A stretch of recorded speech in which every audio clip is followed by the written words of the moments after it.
not just a case. You're not just a client. You're a person, and you deserve support. You deserve simplicity. You deserve communication. When you hire an attorney, you deserve clear, risk-free advice that guides you to the best possible outcome in your injury case. And that's exactly what the advocates have been providing for over 30 years. After your accident, you deserve closure. You deserve compassion. You deserve peace of mind. You deserve an advocate. This is the Monty Show, the truth in sports talk streaming.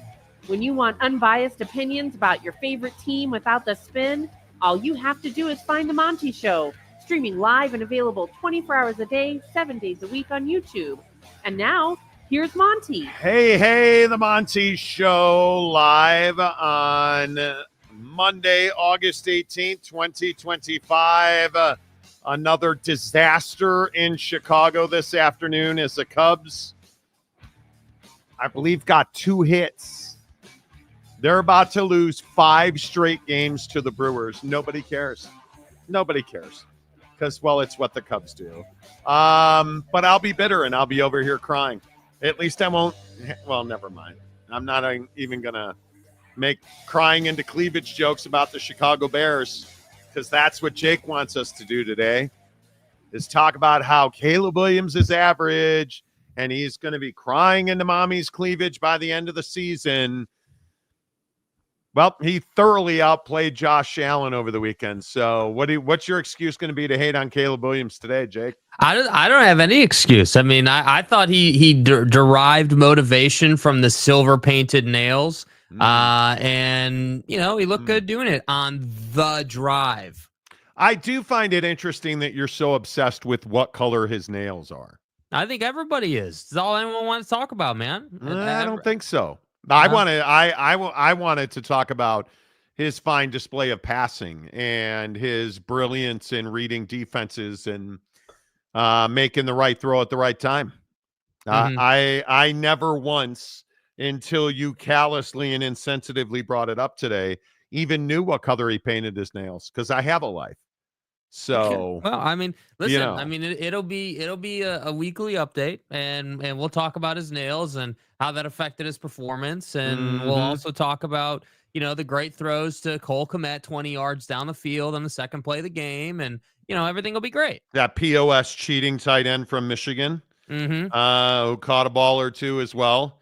That I am disgusted to have on the Chicago Bears until he wins, and then I'll forget he played at Michigan, and we'll, probably. But, I just thought it was a very interesting performance. We'll get back to Caleb Williams and the Bears coming up in a bit. Good to be with you. As always, we are presented by the Advocates at theadvocates.com, the best injury attorneys in the business. And, you know, I can only say it so many times that when you get in an accident, you need somebody who's fought the fight that you're about to engage in, because trust me when I say your insurance company is not going to work on your behalf. They're not going to fight for you.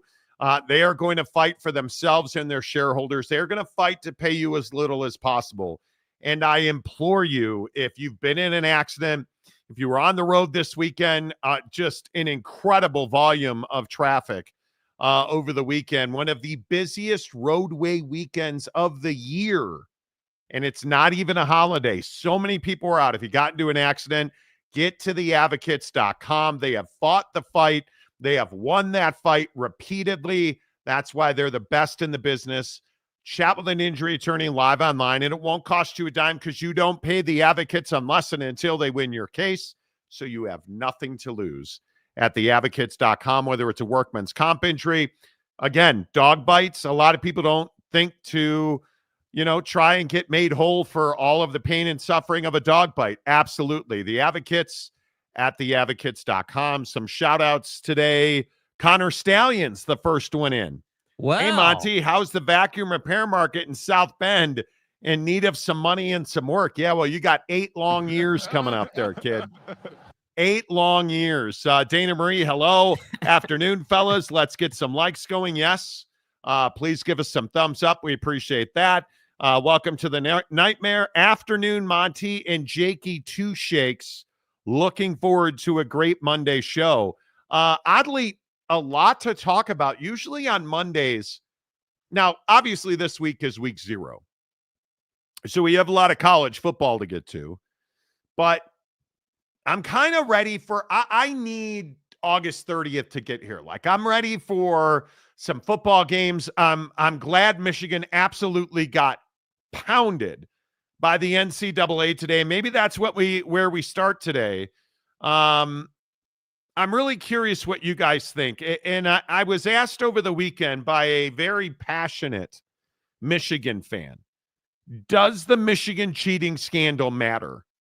And I am here to tell you it matters. So many people, and obviously I find it repugnant and morally bankrupt that Michigan fans still want to support Jim Harbaugh. I think it is one of the things that I will never understand. And I was at an event this weekend talking to somebody who claims to give tens of thousands of dollars to Michigan a year, is a Michigan law grad, like the whole 9 yards. And it is amazing to me that this person had no idea what the NCAA is accusing Jim Harbaugh of. No idea that the NCAA in its findings said Jim Harbaugh had little, if any, emphasis on following the rules, ran a program that was largely dismissive of rule compliance. And this is somebody that is a big-time attorney who had no idea that Jim Harbaugh was like, nah, screw it. We won't follow the rules. And I'm wondering how many Michigan fans are in that same boat, because I have a very hard time understanding and reconciling how you can support a scumbag like Jim Harbaugh when at every single turn, Jim Harbaugh did everything he could do to damage Michigan football. And yet it just seems like everybody who's affiliated with Michigan wants to call him a hero, a national champion. Do you understand that what I've been telling you now for over a year rang true on Friday when these punishments were announced?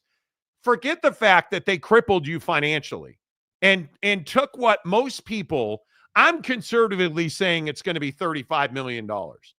But most people in the know believe that Michigan's financial penalty will be upwards of $50 million.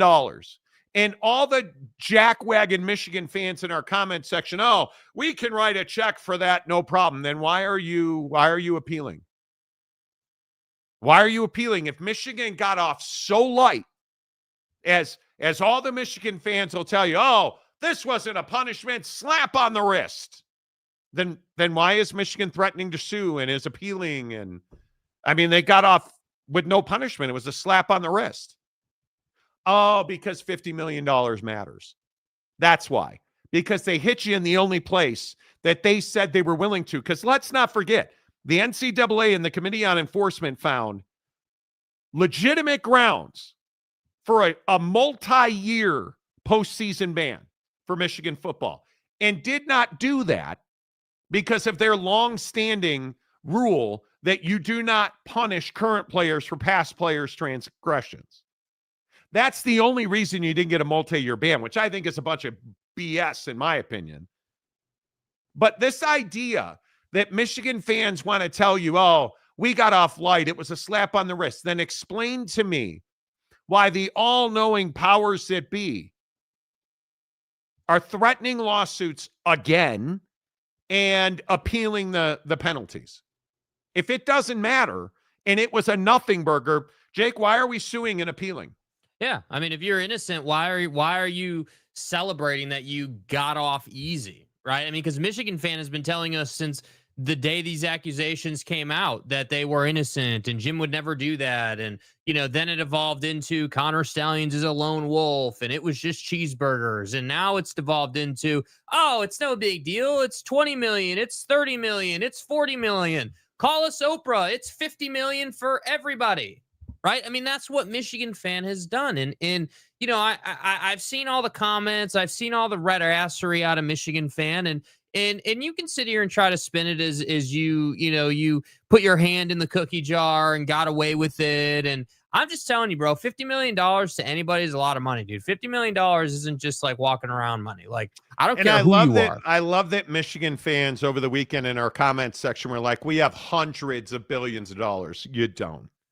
There is no evidence. And this has been a long-standing thing that they have hundreds of billions of dollars. You don't. You don't. Michigan, right? You understand that Michigan is telling its boosters and its academia that they're on a shoestring budget because of the elimination of the Department of Education and federal funding. And you understand that Michigan is telling its boosters and its academia that they need a major fundraising effort to sustain themselves into the next decade. So this idea that Michigan has, I think one guy literally said, hundreds of billions of dollars waiting to pay these off. Why are you appealing then? That's what I don't understand. And I probably would not have brought this up today because I feel like this puts an end to the story. One, if Michigan hadn't appealed, I definitely wouldn't have brought it up. But two, the absolute arrogance and ridiculousness in our comments section this weekend with Michigan fans defending Michigan, defending Jim Harbaugh, defending Connor Stallions, saying that there was no criminality here. You are out of your mind. The Jim Harbaugh thing, I will just never understand it. He took you for a ride. He absolutely took you lock, stock, and barrel. Took a ton of your money. He's now cost you probably $50 million more dollars. You are not recognized as a national champion because nobody believes that to be the case. Everybody knows you cheated to get there. And you still want to call this guy a hero. And you still want to say more and more people now over the weekend, the best coach Michigan's ever had. You're out of your mind if you believe. This goes back to J.J. McCarthy being the best quarterback in the history of Michigan football. There's zero data to back that up. Zero data to say that Jim Harbaugh is the best coach in the history of Michigan football. Zero. And yet, here you are, defending Ward Manuel, saying Ward Manuel over the weekend said, it's never our intent to be in a position where we are accused of any rules violations. Are you out of your mind? Well, my gosh, if we're just measuring intent, then Ward Manuel must be a saint. I mean, it's not what you did, Ward. It's just what you meant to do, apparently. Is that the new standard? Is that the new standard, Ward? Oh, I didn't mean to run the light, but I did. So I shouldn't get a ticket. What's the big deal, guys? This is the front page of the Detroit Free Press you are looking at, with a caption directly quoting NCAA findings that say Jim Harbaugh ran a program that was largely dismissive of rules compliance. There was little, if any, emphasis on following the rules, to which Ward Manuel says, it's never our intent to be in a position where we are accused of any rules violations. And yet, here Michigan fan is, and we haven't even looked at the comment section yet today. Here's Michigan fan going full red ass. Oh, Monty, Jim Harbaugh's a good man. The best coach we've ever had at Michigan. Explain to me, based on this statement right here. So is Ward Manuel just trolling you idiots? Is that what this is?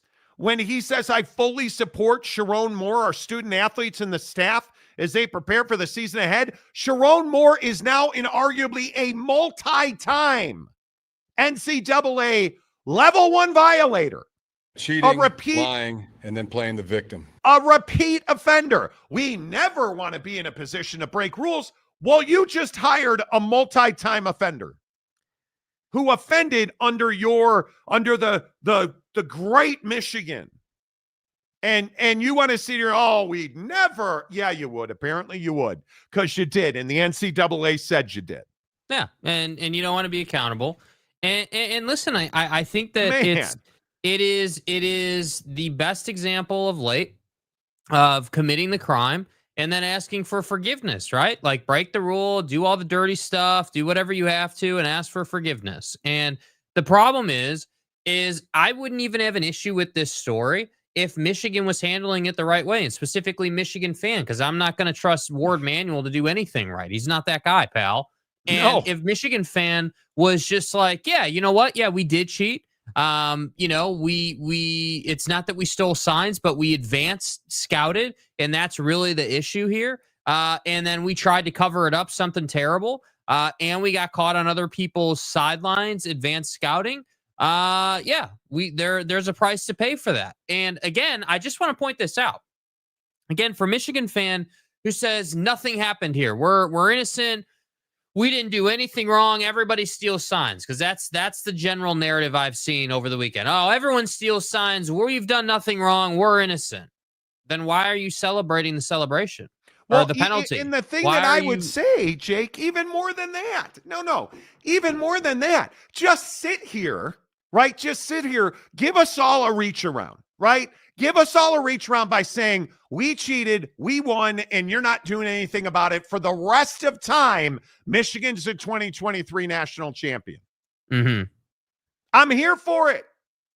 I'm here for it. If that's what you want to be, okay, I'm here for it. But please don't sit here and tell me Ward Manuel, the athletic director of the year, and Jim Harbaugh, the best coach ever, and J.J. McCarthy, the best quarterback ever. Get out of here. Get out of here. Yeah. Like, it is so outrageous to me. I mean, it's almost like this, like you're the guy in the room that, like, if you're a Michigan fan doing this stuff, like you're the guy in the room that just like thinks you're above everybody. You just think we're all idiots and have no idea what the hell we're talking about and what we're looking at. And like you just think that we just made all this up and you didn't do anything wrong and you're just completely innocent. And I don't know how you in good conscience feel that way. We didn't do anything to you guys. You're doing it all to us. We were the 23 national champions, right? Like, we're the greatest. Screw Ohio State, right? Like, I mean, that's the sentiment that I get worn out on. I can dismantle Michigan fans all day long, between fact and fiction and their petty ass arguments about what happened and didn't happen.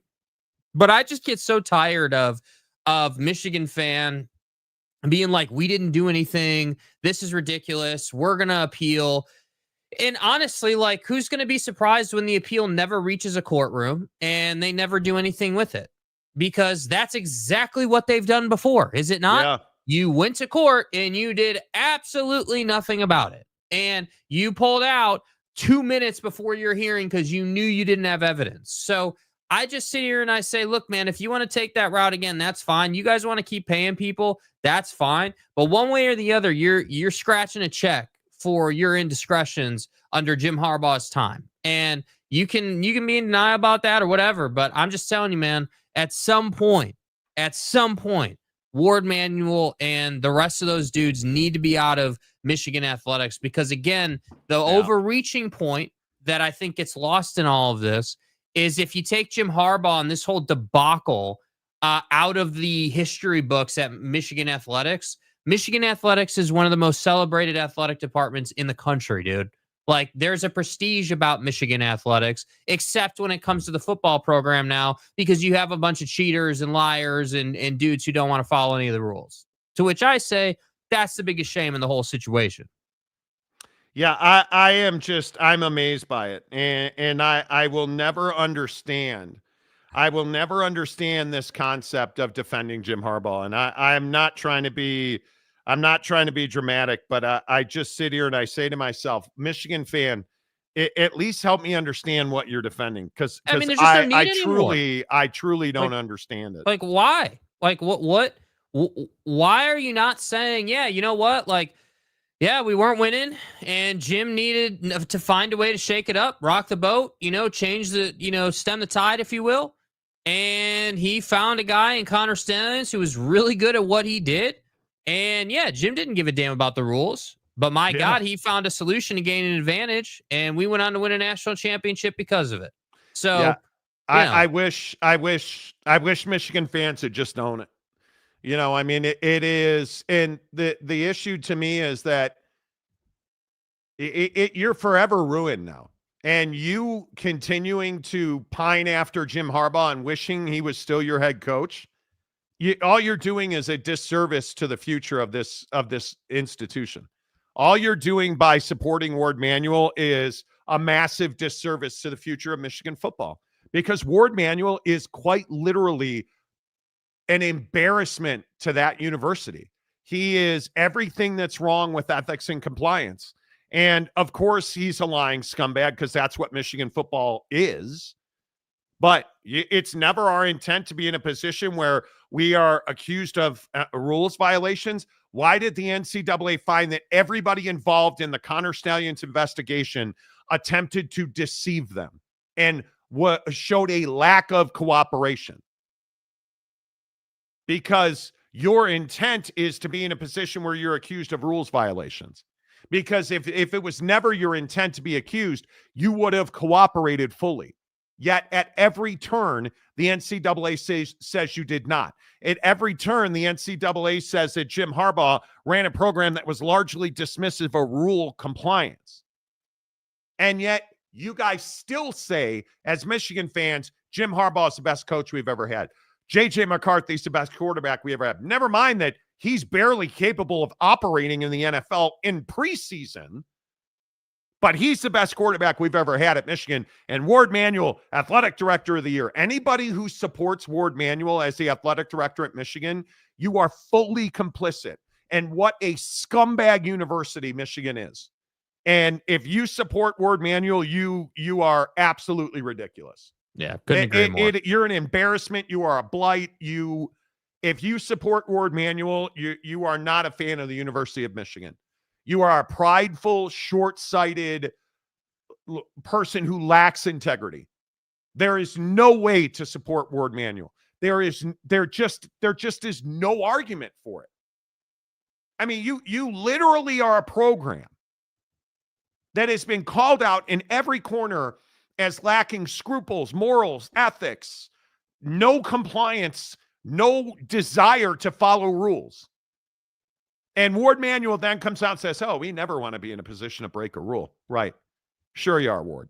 Sure. Like it's ridiculous to me. Yeah. It is. And then goes on to say that they don't deserve a postseason ban. That this case shouldn't have warranted a postseason ban, which to me is, again, I'm not expecting Ward Manuel to come out here and give you the actual truth, because frankly, that's not part of the brand of Ward Manuel at this point. But, there has to be, lying is one thing when you're basically playing politics in college football. Lying's one thing, and then just a complete like disregard for what the reality of the situation is a totally different thing. And sometimes I wonder if Ward Manuel and company just choose to not live in reality. It's incredible to me that you would ever comment at all in any way, shape, or form on whether a postseason ban was warranted. The fact that Ward Manuel is even commenting at this stage is incredible to me. You shouldn't be commenting until the process is over. Yeah. Honestly.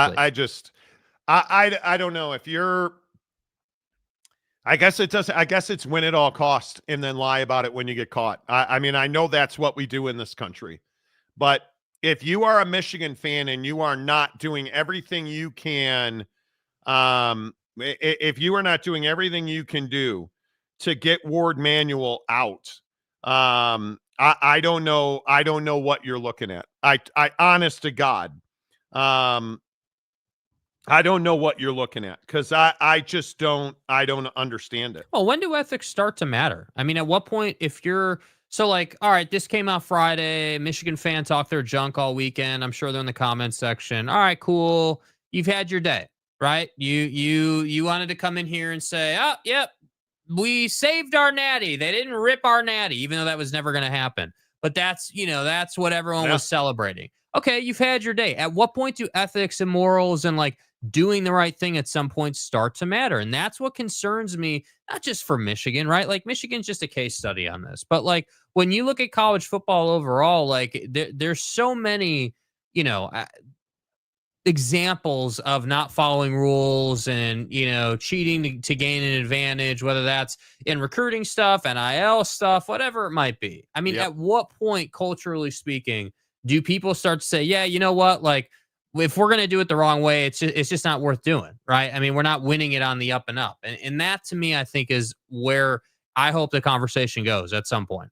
Yeah, and as a fan of Notre Dame, I can straight up tell you there is not a chance in the world we have run a clean program from eternity to now. I don't have some unbelievable belief that,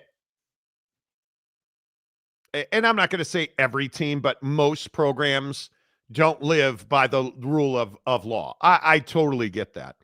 But the idea that you had no compliance and then you stood up there and played the victim card and said it was like you went full Trump and said it was a witch hunt, and it's just so ridiculous. At what point? And then I'm going to get into the comment section, which I'm sure is just amazing.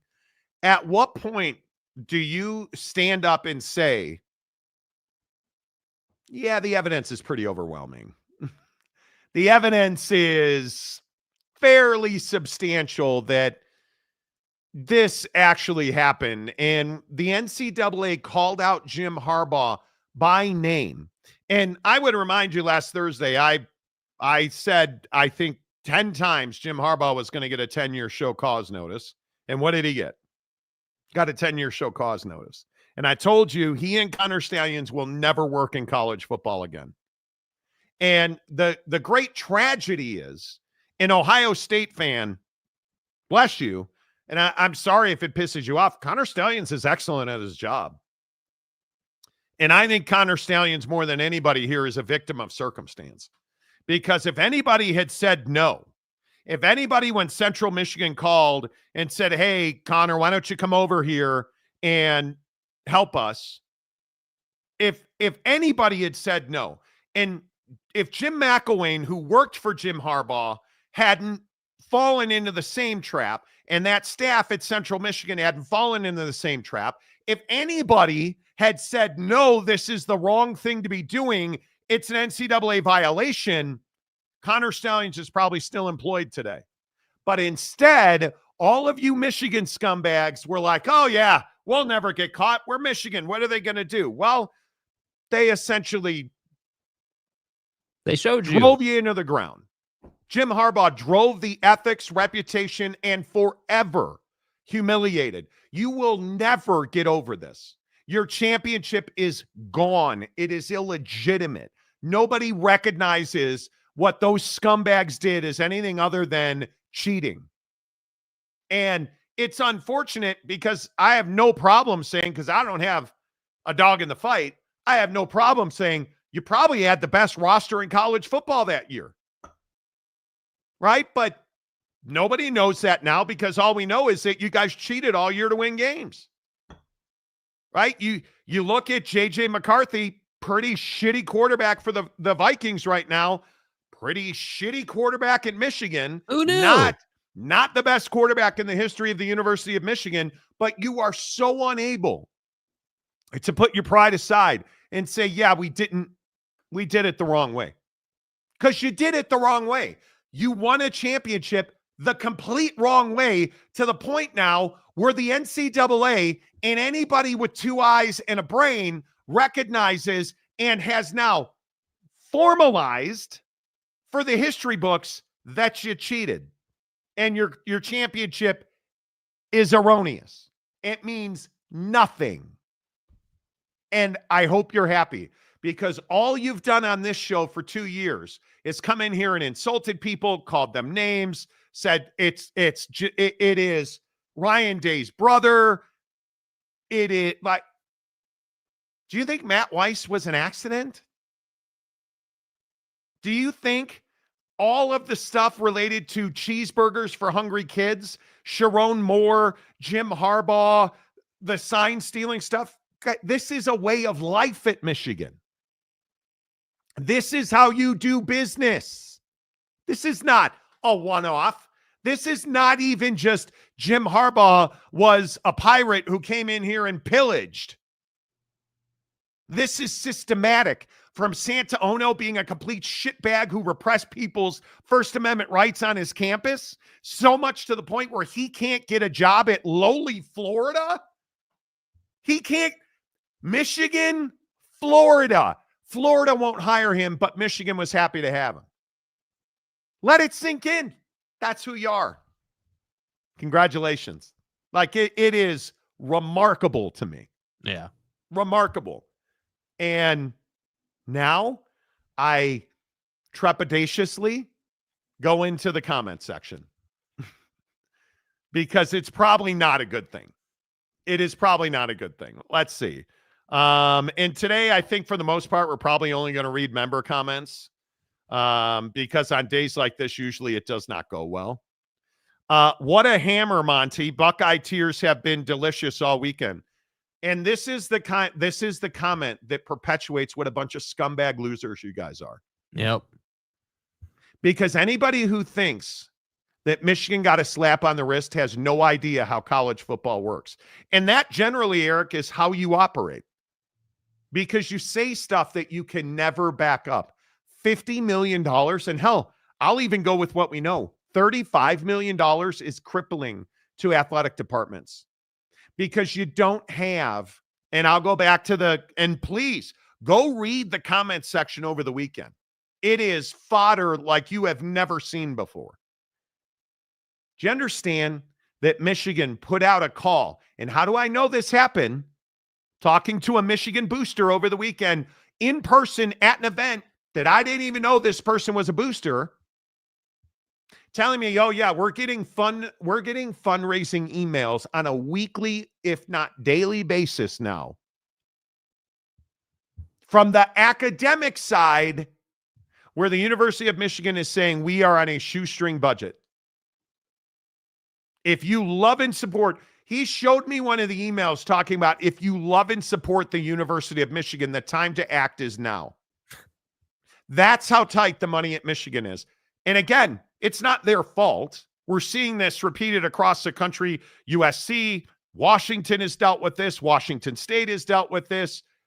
This is not a Michigan issue. The way that the government now has eliminated the Department of Education, the funding is different. Michigan and many other universities are dealing with this to the point where they've eliminated mass amounts of curriculums.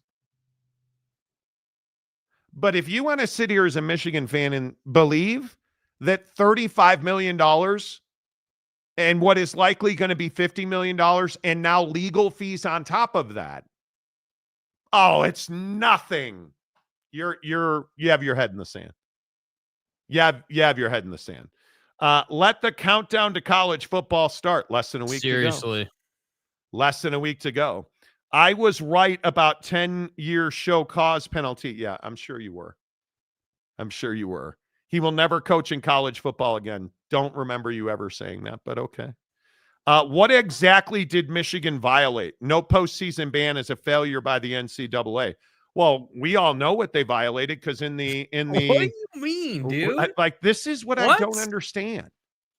Like, what do we you know mean? what they violate? Jim Harbaugh violated every tenet of compliance that there is to violate. It's not even a conversation. It is not even a conversation. It is, I mean, I don't even know how to describe to you how embarrassing it is for any academic person of any level to be associated with a football program with zero ethics at a university that prides itself in being an institution of law, an institution of rules and order. And yet here we are with Jim Harbaugh being called out directly. There was little, if any, emphasis on following the rules, the NCAA said. What do you mean? What have we lost? That's wild to me. Even if you make the playoffs, EW, now all the revenue goes to thee and your fellow Big Ten teams. Yeah, you're Michigan should be solid this year, I would think. Who knows what Bryce is going to be, and I think Sharon Moore has an awful lot on his plate. The compliance stuff that he is going to have to do, and I think this is, I don't know how many people understand this. Do you understand the compliance, like written, like you essentially are going to have to log and report every action you take for the next, I think it's 8 years. He's going to have to prove with every phone call, with every text message, with every email, with every DM on social media, with every trip he takes off campus, with every trip that's made on campus. He is going to have to double and triple his compliance notifications on that stuff now. Do you understand just how much? And he can't farm it out. He can't have an intern, can't have a secretary. Sharon Moore now is the head coach of a program that is on probation. Do you understand the sheer volume of reporting that goes with that? It's why most coaches, whether they are the violator or not, most coaches at programs that go on probation wind up leaving because the paperwork drowns you. It is just a massive amount of clerical that he himself has to do. Which he earned. You earned that. It's wild. It is absolutely wild. Phil Venzer, Michigan is appealing the penalty so they can still buy cheeseburgers because, Jim Harbaugh bought all those cheeseburgers for hungry kids. Yeah, right. That's what it is. Hell of a story there, Jimmy. I mean, man, what a characterization of such a great guy that, man, he just rolled into the parlor one day and saw some kids starving outside of the window and, just decided to buy him some cheeseburgers. I mean, man, what an incredible guy. Wow. Goodness. Yeah, I don't know. Let's see. Eric, whoa. Eric, Eric Wasikowski just got filtered. So you said something that somebody didn't like. I would love to have read that, but what did you say? I mean, I guess I can go look that up. I'm probably no, I'm not going to. Okay, I will. Just so we know.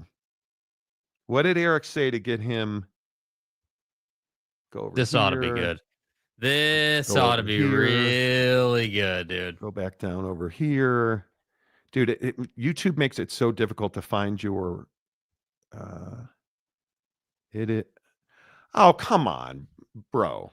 Are you kidding me? Okay. Yeah, I don't see you guys take it too far. When you start talking about,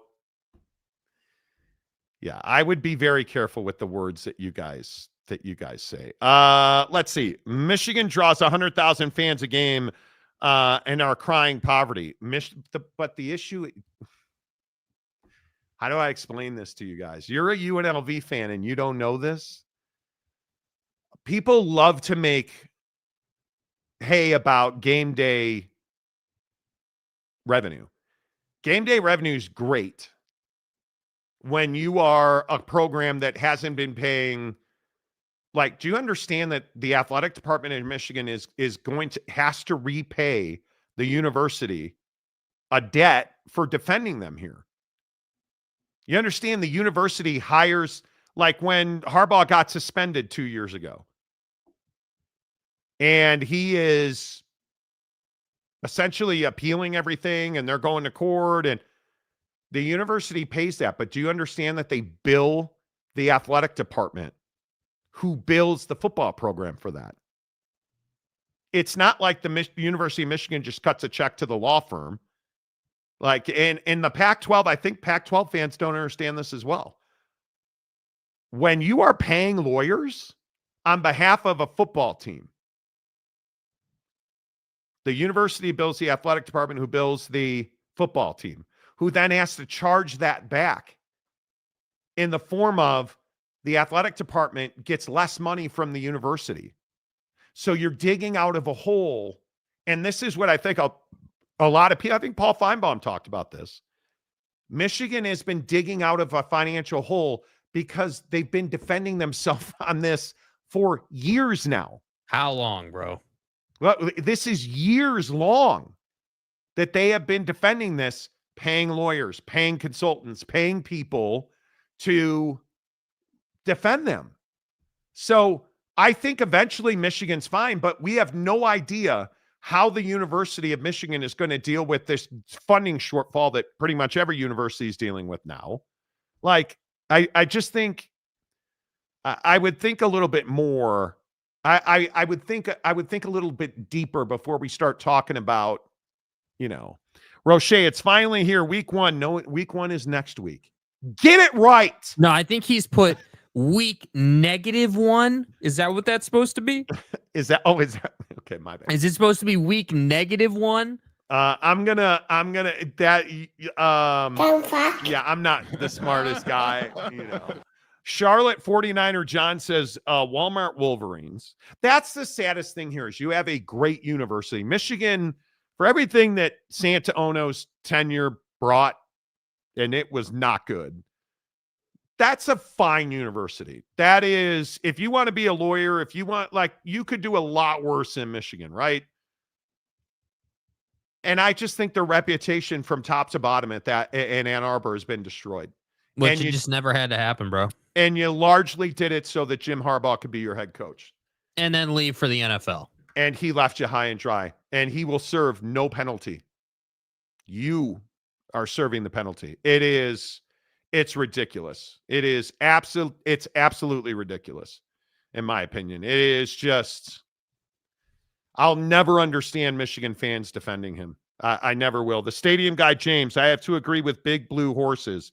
If anyone can raise money, it's the U of M. All right, but if the U of M raises money, where is it going? And again, we're going to get into this Big Ten 2018 playoff thing. And if Michigan raises money from alumni, do you think that money is going to the football department right now? Dude, they're trying to figure out how to pay professors. They're trying to figure out how not to cut curriculums, like entire degree programs. Did you guys see that Stanford cut 3 entire degree programs? Just not going to be offered anymore after next year. That's where we are in this country with funding. If you are fundraising, do you think Michigan's going to take the $35 million and just hand that back to the football department? Do you really think that's what's happening? That's not happening. That's not happening. And frankly, the worst part of this for Sharon Moore probably is Sharon's having a really good run here recruiting. And I'm just very interested to see what he's able to do this year as a coach, because I think it is going to be very interesting to see how all that plays out. And how long does the appeal process take? What ends up being, what is the actual real world penalty that they do pay? Because obviously they're appealing it like that, we'll see. We'll see. And I go to this Big Ten thing because, and I understand we talk a lot of Big Ten football on the show. We talk a lot of SEC football on the show, but I go to this conference as a whole right now, and I think this is a massive test of Tony Petitti's leadership. You look at how many scandals this conference has had, whether it is Epstein Island over there in Happy Ending Valley, whether it is the Michigan State stuff, whether it is the Ohio State stuff. You just look at the history of scandals in this conference. How many of them have cost you a national championship and the money and revenue associated with that national championship? Never has it ever happened where you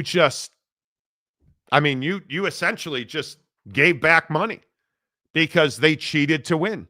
And the NCAA straight up said, we're not going to give you a postseason ban, but we're going to take all that money back. That is, I cannot recall since USC, which is when the policy was changed, I cannot recall them ever doing something this dramatic, this drastic. Like I can't recall it. I can't comprehend. And I don't know that Michigan fan fully embraces it. Clearly, I mean, you look at the comments section all weekend long, Michigan fan apparently doesn't give a rat's ass about $35 to $50 million. They think that's walking around money. I'm telling you, it's not. The arrogance is pretty incredible sight to see. I mean, I don't know how. I mean, even if you did have the money, and even if you were like that, which you're not, but even if you were, that's still a lot of money on premise alone. Like, like we're sitting here talking about, over the last several months, like the house settlement and what that's doing for rev sharing and like, all these different things. Like it's shocking that Michigan fan just sits here and is like, yeah, no big deal. No big deal. We're just gonna keep cutting checks and it's not a problem. And, screw you guys. And like that. I'm just surprised by it. Honestly, I don't know why you guys choose to go about it that way instead of just saying like, yeah, kind of a heavy price to pay to win one championship. Like, if it turns out to be 50 million, like, come on, dude. I think it's really interesting. And this Michigan booster's wife made a really good point. It's not like, and she was saying it's not like we're a generational program. Because Michigan hadn't been good leading up to this Connor Stallions scandal. And I think this year is critically important. I think Sharon Moore has to win right now because I do think we've seen repeatedly at many universities when the academics get pissed off, the football coach gets fired. When you start looking at how embarrassing this is, I'm shocked that Ward Manuel has kept his job. I mean, I am really surprised by it. But I think you're starting to see now more than any time in the history of college sports, what happens, good and bad, dramatically now impacts your faculty and staff. Like faculty and staff quitting, wanting to go there, kids wanting to go there, dollars wanting to go there. And it's scandals like this. And I think we saw it to a lesser extent at Pet OU when the Joe Paterno Epstein did his thing. And you look at how much actual damage was done to that piece of crap university. And you understand that most of it was done because those losers in Happy Ending Valley covered up child sex crimes for decades. Justified. One of the questions I have is, how much is too much? Because while I agree, you would have been justified in a postseason ban. The damage that you're doing to Michigan is going to have lasting impacts on the Big Ten if they don't win right now this year. If they do not go to the college football playoff this year, I think it's going to be very hard to justify the fruits of that scandal. Mm-hmm. And I don't know that you'll be able to do it because it is just so different when you lose and you have a scandal causing you to lose. How has Sharon Moore been able to focus on preparing this football team? That's a real question. And you look at the best teams in the country, and Texas is still the best team in the country. I don't know what USA Today is smoking or what kind of acid they drop before they release their little thing that has, I think Ohio State was 8th. I think Ohio State's the second best team, the third best team. I think LSU is the second best team.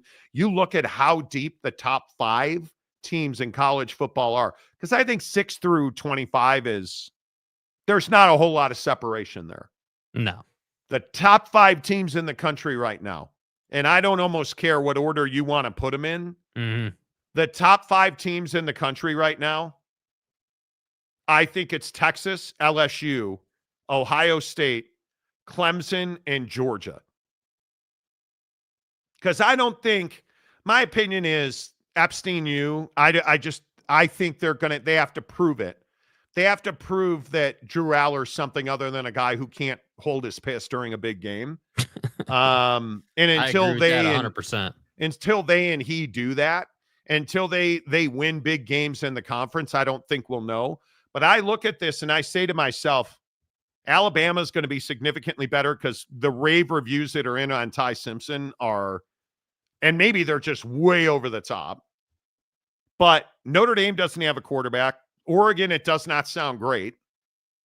Alabama, LSU, I think Miami's going to be – Miami has talent like I don't know that they've had it at any point. But I look at Texas, Ohio State, Clemson, Georgia, Bama, LSU, and Miami, and I think they are exponentially better than Michigan. Mm-hmm. And if Michigan can't win that Texas game. And heavens to Betsy, if they get blown out in that game, now I think you're looking at a very, very different season. If Michigan does not compete rep in and rep out in that football game, you are looking at a very, very difficult year for Sharon Moore. And I know it's one game and it's the beginning of the season, and I'm not trying to make too much out of it. But with the financial difficulties that university is facing, on top of this $35 to $50 million penalty, bro, give me a 10-year show cause order. Don't take my $35 to $50 million. Not in 2025. Yeah, you need that money, dude. Yeah, you need that money. With this, the funny thing is, I went to a baby shower and I was surrounded by educators. It was crazy. Some of the conversations I were having. Universities at every level are struggling financially. And the best part is, like, reading the fundraising emails, like when it's in black and white in front of you, it's shocking when you're reading an email from Michigan Fundraising that says, if you love this university, now's the time to show it. Like, that's a pretty bold statement in an email. And I'm curious to see how that plays out. I'm very curious to see how all that plays out. And by the way, if you're papered up, if you got all this money, why are you sending emails? Like, if it's no big deal, again, I'm just telling you, there's all this propaganda out there. There's all this facade out there about, oh, hey, this is what we want it to look like, but here's what it actually is, as usual. So again, you guys can sit here and be arrogant about it and say that, oh man, we're the best and we got all this money. The reality is you don't have all this money. Like, yeah, you have more money than a G5 does, but that's not really saying much. Like, you don't have $50 million tabbed out in your athletic fund. And by the way, you don't have $50 million tabbed out in the university's overall fund, dude. Like, don't act like you do, because you don't. And we all know you don't. Like, come on, dude. It'll be interesting to see what plays. I mean, I feel bad for Michigan alumni, because I don't think the vast majority of Michigan alumni are the idiots that Michigan football fans are. I just am amazed at how that is played. By the way, this conversation about Penn State and where they should be. Do you want to know why at the end of the day Penn State's not a top 5 football team? Oh, that's right, because Baldy is 1-18 against top 5 opponents, if memory serves. He's not a big game coach. So don't sit here and try to tell me that this dude is going to be out here beating Ohio State regularly, or beating whoever, Texas, or, whoever you want to point to. That's not who he is, man. The guy wants an easy ass schedule in the Big Ten. And then he wants to go to the college football playoff and play Boise State and Indiana, and then get his ass beat by Notre Dame without a quarterback. Like, stop it with all this Drew Aller's a top 5 pick nonsense. Drew Aller is going to be lucky to be a second round pick if it keeps going the way it is, because he hasn't shown any type of arm talent or leadership. Well, the guy does not perform. He's actually got, they're not top 5. I mean, if we start looking at defenses, if I start looking at just in the top 25, Alabama's probably the best defense in the country. Alabama or Texas. Clemson is going to be really, really good. I think Notre Dame is probably going to be a top 5 defense at the end of the year. Georgia, How could I forget Georgia? I think A&M, Ohio State's going to have, I mean, how do you look at Caleb Downs? I mean, that defense is going to be really good. But the sad thing is Penn State should have a top 8 defense. And you're talking about losing Abdul Carter, and you're still going to have a defense. I think the biggest question, it's what it comes down to every year in this conference. We talk about this every year with the Big Ten. Which quarterback's going to make a play to put their team over the top? And my friend at Epstein U has never shown the ability to do that. And thankfully, as a Notre Dame fan, I see that firsthand in the playoff. Why should I be worried about a defense being national championship good who could not stop a quarterback-less team in the college football playoff? Why should I be worried? Like, you guys can throw out names and you can say that, oh, great defenses, and man, Penn State's always got a great defense, and how about that home field advantage? Home field advantage doesn't mean anything to the top teams. Texas doesn't care where you want to play the football game, right? Like, the best teams that have the most talent can go into any building at any time and beat anybody. And the problem is Drew Aller's not going to answer the bell when Arch Manning goes down the field, dude. Zane Durant's going to cover up a lot of they're going to have to run the football a lot, and you've got 2 experienced backs, obviously, but Zane Durant will cover a lot of that. I mean, obviously, Danny Dennis Sutton is a hell of a football player, but you can't cover up a quarterback who can't read zone, and a very basic zone, because the interception he threw against us was not disguised at all. It was a horrendous pass. And when you start looking at their schedule, excuse me, you start looking at Cock on Thigh's schedule, and you start seeing that it's Oregon on, I'll never intentionally say their name. I mean, I think Penn State, honest to goodness, we should have gone the Donnie route and just decimated their land and never let them play football again. Anyway, Oregon on September 27th, obviously we're going to get a real good look at that. That's going to probably be a whiteout game. It's on the Cock. I think that's a huge game. I think at Penn State, if you can't go to Ohio State and win, I don't want to hear 2 words about it. What does it take? And this is what Penn State lover and knee patter doesn't want to talk about. What does it take to win on the road?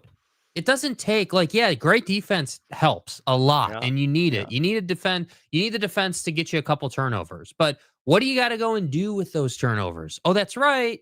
You have to be able to pass the football, because the best teams are not going to allow you to run the football for more than probably 90 yards in any given game. They're not allowing you to do that.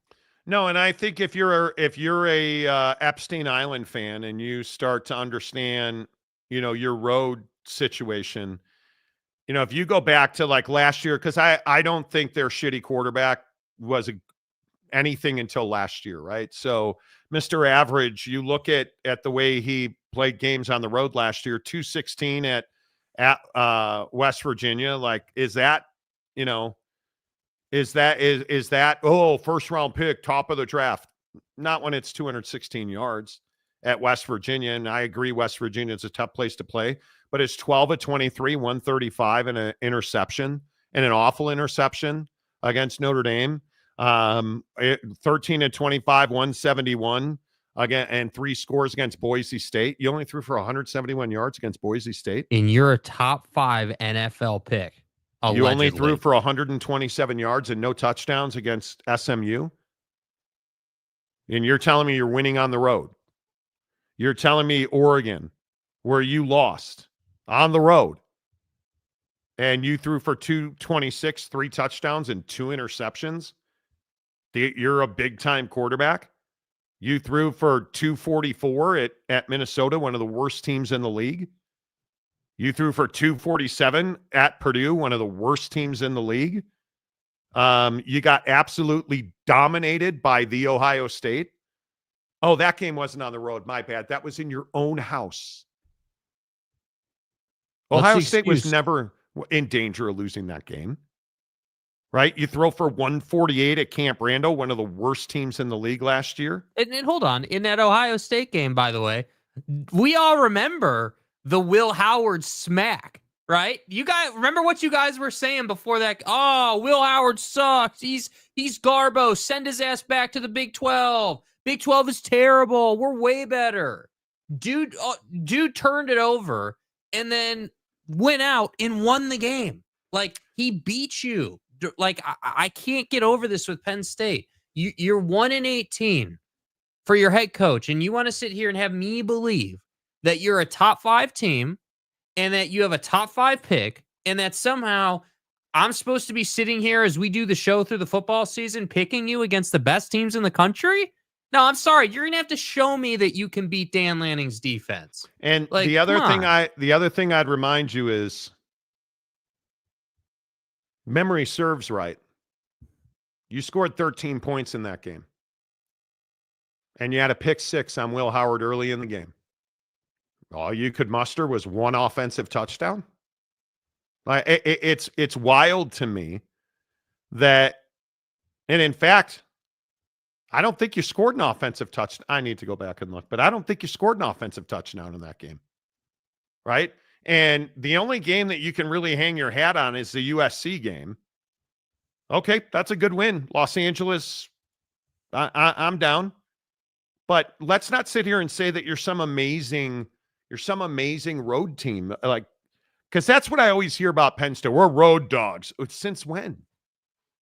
Anyway, I think it is. I think Notre Dame, and I shouldn't even be talking. We don't even have a quarterback at Notre Dame. But you still get to the national championship game because we have an elite defense. About Penn State, right? So you have an elite defense. Yeah.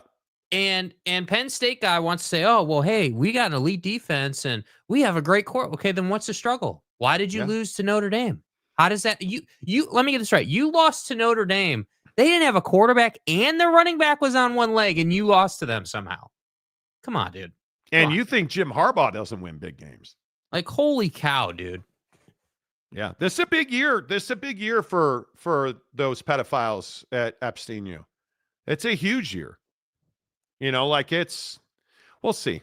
Maybe I'm wrong. I've never been wrong. It's never happened on this show. Hey, let me give credit where credit's due, right? I mean, Penn State does do a good job of, being around and, constantly being in the CFP conversation. Covering up sexual assault of young boys. Sexual assault, issues in their program, hiring coaches where sexual assault and other stuff happened in prior jobs and ignoring that on their resume. Man, you guys are first team All-Americans at Pedo State, dude. Man, I'm really excited to watch the Big Ten, against Penn State. Man, that's really going to be just so entertaining, dude. Thank you. My God. You damn well better win the national championship with all this junk you're talking. God, I enjoy hating on Penn State. I love it. Oh man, Epstein. I mean, honestly, should I just pick less on Drew Aller every game on Prize Picks? Should I literally just do less the whole better yet, let me double down. Let me get into the Prize Picks app like later this week and take less for his season total. I'm sure that's a really reliable pick. Yeah, we'll see. I think this is to bring back to my point, I think this is a critically important year for the Big Ten. I think Michigan, you either go one of two ways when you have a scandal like this. You either bounce back and your team's really good, galvanized, we closed ranks, Monty. Yeah, you circle jerk the wagons like they do at Penn State. Totally get it. You either close ranks or you fall apart. And with a lack of leadership on offense, which I think is what you're going to have because your quarterback is brand new, he's young, it's going to be really interesting to see. And I think it's the advantage that somebody like Julian Sain at Penn State has. He's been in the program, right? And you kind of look around at some of these teams without, proven quarterbacks. Ty Simpson's been in the program, right? You look at Underwood at Michigan, he hasn't been in the program. And I think it's really important. And this story about the Big Ten wanting to expand to 28 teams, we don't get credit for anything on this show, But we told you about this story and the fact that the Big Ten and the SEC have been working on a compromise. And the SEC wants nothing to do with this 2018 playoff. And I think that the really interesting part about this, and again, if you're new to the show, we reported this last week exclusively on the show. Tony Petitti doesn't have the legs to drive this home. He does not have the experience or the support. And I think the conference, more than at any other time in the history of this conference in the Big Ten, is splintered. In that there is a lot of bitterness over the way Michigan, for instance, was handled. I think there was a lot of frustration because the people I've talked to have straight up said Michigan during that season where everybody knew they were stealing and people were investigating and Harbaugh was getting this or that, like they wanted swift, firm action, and that never happened.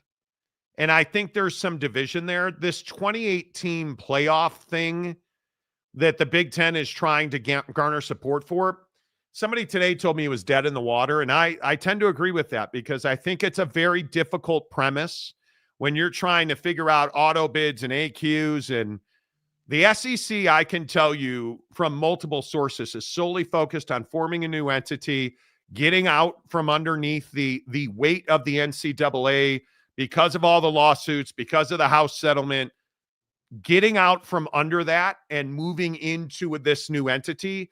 That's the focus of Greg Sankey and the SEC, and his membership is solidly behind him. And then you go look at this 2018 supposed playoff model, and it doesn't even have round support in the Big Ten, let alone across college football. It just does not have that right now. And I think, Jake, this is a very critical moment for Tony Petitti in the early years of his reign as the commissioner in the Big Ten. Yeah, and I just think that this effort to get more free passes into the college football playoff, once again, you're just going about it the wrong way. I mean, you can't have it both ways. You can't be the Big Ten and be the best conference in the country, and we're better than you, and we're the best, and then be out here trying to get 7 auto bids into a 2018 format, man. Like what are we doing? That's not what college football is. That's not that. I don't know why anybody would want that. And I agree with what you're saying. Like, not most people don't want it. In fact, like most people want to win it on the field, fair and square. And we're just looking for a structure that makes it easier to have all of that flow together in a, in a bracket style competition like we have in the NFL. Like that's what I think everybody wants. All these guys in college football are looking at the NFL, structure, if you will, and they're saying, hey, like we want it to be that transparent. We might have, obviously more teams because we're a bigger sport just in sheer bodies, but we want it to be very straightforward. And again, the other thing with the Big Ten situation is this proposal eliminates conference championship games, which I also don't think that everybody's on board with. And at some point, we have to stop graduating or morphing from, the SEC doesn't play enough conference games or doesn't play enough of these kind of games. 100%. And get back to, hey, well, again, if the Big Ten is the best conference in the country and you're the best and you're better than everyone else, why do you need free passes? And why are you trying to dictate the schedule of everybody else? Jump on board with a new entity, play all power teams, and let's move on with our life. Like this doesn't have to be difficult, yet the Big Ten is here making it difficult. The Big Ten is making it difficult. And I think when you look at the way that the Big Ten is positioning this, I mean, 7 auto bids is wild to me.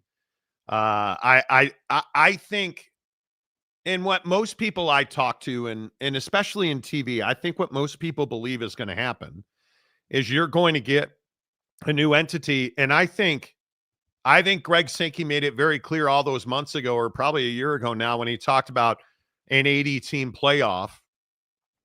I think you're looking at much more of an NFL model. And I know if you watch this show, you're probably tired of hearing me say that. I think you're looking at 16 teams that have to play their way into the postseason. And I think you're looking at a situation where it's going to be very difficult. Nobody is going to go to 28. There's just no appetite for that. I think the conference championship games go away when the new entity shows up, and I know that's going to be painful. And I think that's probably going to upset people. But I think when you look at whatever you want to call it, a super league, a new entity, I told you this 6 months ago when I broke the news on this new entity. The Big Ten and the SEC are in agreement that they need to get out from under the NCAA. The Big 12 and the ACC are in agreement that, yeah, that's the structure we all want to pursue. What nobody can seem to get their heads around is, how do we take the next step? And I go back and I play this bite from Tony or from Greg Sankey, and it's not thumbing your nose, right? It is one of these things where I just don't think people fully embrace or understand what Greg Sankey was saying here. And if you look at this, and Jake, help me out. I don't remember when he was on the Triple Option podcast about. It was earlier this year. I think it was like February-ish, maybe. Yeah, but I think this clip we're going to play where he talks about, they need to, raise their bar to us. Like, I think that was last summer. He said this, but the reason I played again is I just think it's very prophetic and it is very true to the letter of his word today. I don't want to dumb down the Southeastern Conference to be part of some Super League notion with 70 teams that some people speculate would happen. They want to be us, and that's on them to figure it out, not on me to bring myself back to earth.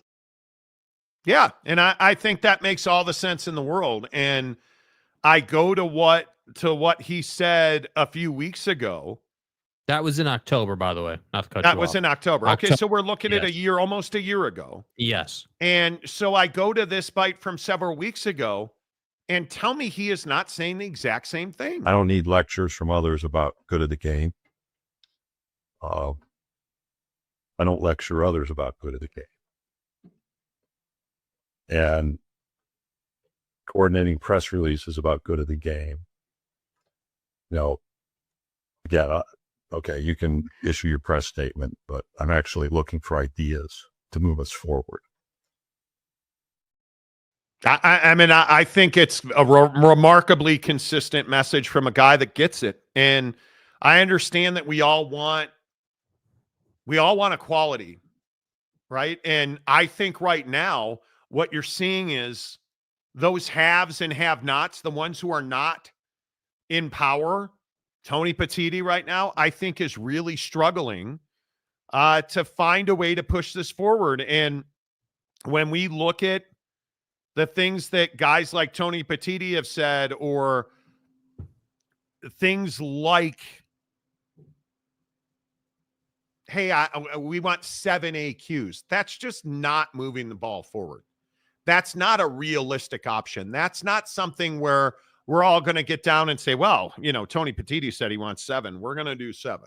Well, we better figure it out, right? I mean, it is not, hey, well, Tony said it, so man, we better get going on it.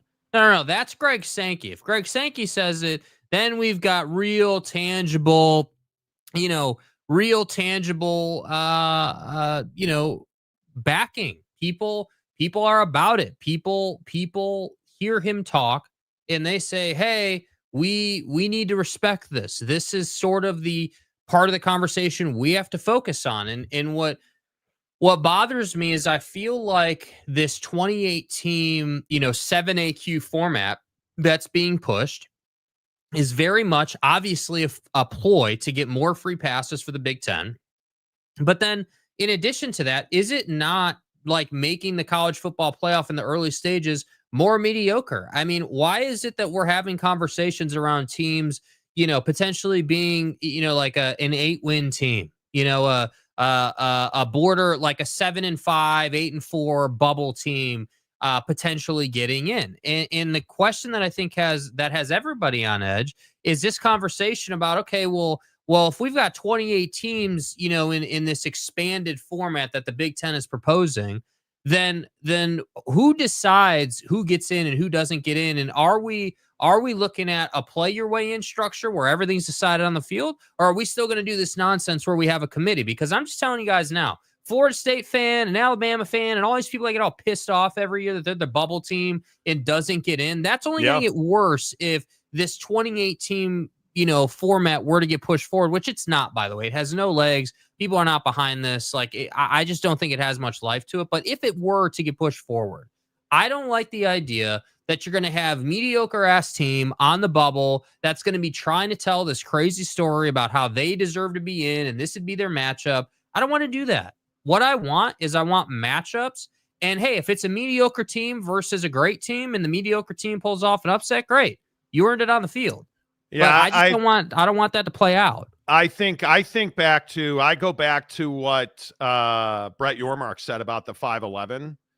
And I think this is much more in line. Brett Yormark, the commissioner in the Big 12. I think this is much more in line with where we're going. 5'11" is fair. We want to earn it on the field. It might not be the best solution today for the Big 12, given your comments about AQs. But long term, knowing the progress we're making, the investments we're making, it's the right format for us. And I'm doubling down today on 5'11". And I know Jim Phillips will. And I'm sure some of the other conference commissioners will as well. Yeah, and I think that makes sense today. I think 5 years from now when we're playing in a different field, and I think that's what it's going to take. I think it's going to take a minimum of 3 years. I don't believe that we'll have a change because I don't believe that the SEC commissioners are going to agree in this current climate to play 9 games because why would you? Mm-hmm. That conference already plays 9 P4 games, and you look at the schedule this year and you look at the way most of the SEC teams start out. I mean, again, you have to look no farther than Texas, who has a massive week 1 at Ohio State. Yeah. And we can sit here and we can bitch and moan about, hey, they don't play 9 games and it's not fair. And I want this and I want that. And we should, hey, keep going with that, right? Meanwhile, Texas is playing Ohio State in a game that frankly means Texas has a massive leg up if they win that game, or Ohio State has a massive leg up if they win that game for a spot in a really limited college football playoff that gives the advantage to the Big Ten and the SEC. And obviously there's a long season to go, but my guess is if Ohio State beats Texas, or vice versa, and they look back in October and are like, well, hey, they do have that win at the shoe, or they did beat Texas to start the season. Like, that's really the issue for a lot of teams who don't want to play by those rules. And yet I can go team for team, and I will, again, just take LSU at Clemson. And you start to understand that's an 8:30 game or August 30th game. 7:30 Eastern on ABC, I believe. That's a game that everybody and their brother, every voter, all the eyeballs of consequence are going to be on that game. Yeah. All the eyeballs of consequence are going to be watching Texas and Ohio State at the shoe. Because every team in that league plays big games. You've got, it's Alabama at Florida State. That game's on ABC in the middle of the afternoon at 3:30 Eastern.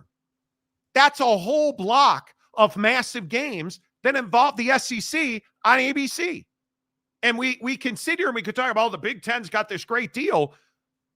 There's nothing wrong with the SEC TV deal because a lot more eyeballs of consequence are going to watch Alabama than they are going to go and watch Michigan or are going to go and watch a lesser team in the Big Ten. And I continue and I go back and I say, you want to talk about Pedo U? You want to talk about Epstein U? And we start talking about, hey, well, let's look at a schedule. And I mean, that Big Ten schedule is not a matter of consequence because Penn State's going to open with Nevada. Then they're going to play FIU and Villanova.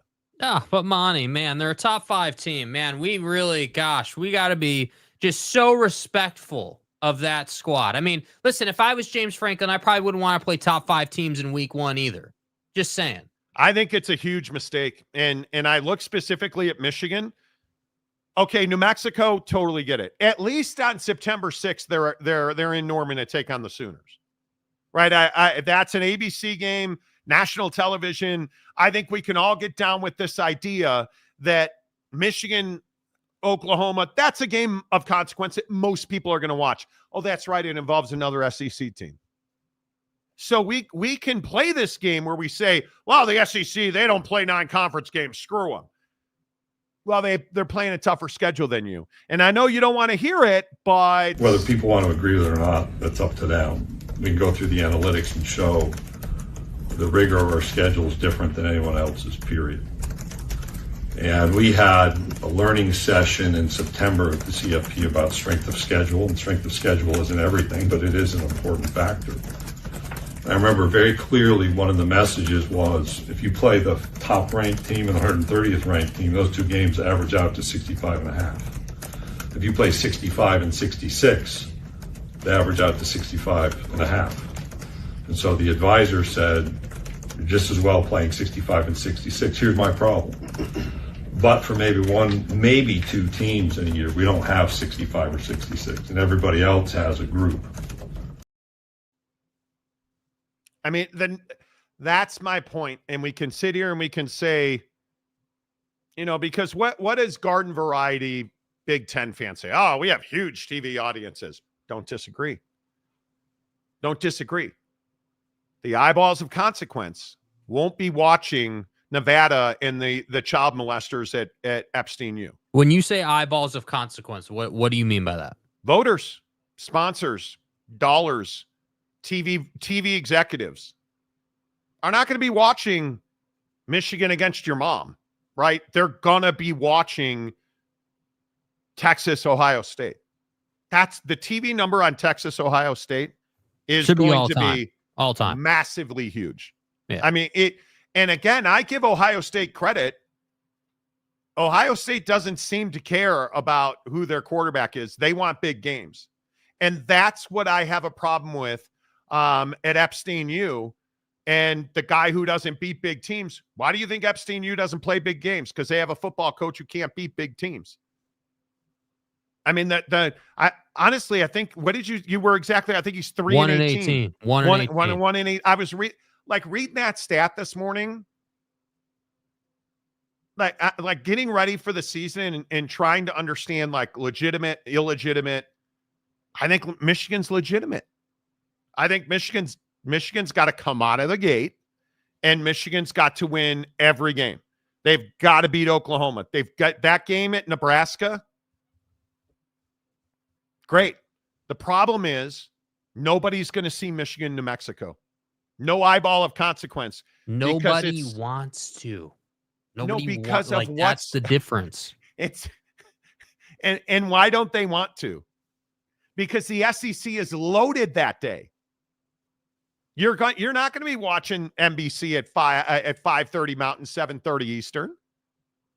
You're not going to be watching that. Like, that's the problem that somebody like Michigan has. You're already downtrodden. You're already scandal-ridden, and you open with New Mexico. And I keep going back through the history of time. When I was covering USC, Pete Carroll loved that opening week at Auburn. He loved it because he knew everybody who mattered at the end of the year when you have a bad loss, and I don't care who you are almost across the board, you're going to find a week where you take an absolute dump at the center stripe, right? And you're not going to play well. But you played Auburn on the road. But Texas went to the shoe. Oh, and they lost to your mom's sewing circle? Yeah, but you remember that game at the shoe where they yes, Arch Manning's coming out party? Yeah, I remember that. Arch Manning alone is going to have more eyeballs and consequence than anybody at Michigan this year. And listen, I think the point about, well, hey, like, the Big Ten is getting 4 teams in a 12-team format, just like the SEC. They're doing just as good a job. But I think that's a classic just look at the face value argument. In a new situation, because the whole purpose of this conversation, again, is the Big Ten proposed a 2018 format with 7 AQs for the conference. So if you're going to sit here and make the argument of, oh, well, hey, Monty. Hey, bro, Monty. The Big Ten got 4 teams in. They're in a 12-team playoff. Like, they're doing just fine, Monty. Yeah, but here's the problem, dude. If you're defending the Big Ten and how they're getting those teams in, bro, they're getting those teams in on a soft ass schedule. And you can't deny it, right? Like you look at Oregon and Indiana, dude. Oregon and Indiana. And Oregon had a better schedule than Indiana. But here's the thing. They both got that ass beat, like unequivocally. And it was a bad look for the Big Ten. So save me, please save me the time of trying to make the case that the Big Ten schedule is just as difficult as an SEC schedule, because we all know it's not. It is much easier. I think this fallacy that the Big Ten is they're getting 4 in, and they're like, if I hear one more idiot Big Ten fan say we're getting 4 in, that's cool. You get 4 in, but it's like SMU. SMU got humiliated by an inferior football team, right? It's cool. You got 4 in, but you had the worst athletic director in the country try to screw Ohio State, and it worked out just the opposite, because Ohio State was actually good and won the most difficult national championship ever. And we're not the only ones saying that, by the way. So Ohio State was great, but was Epstein U any good? Not at all. Not at all. They lost the first.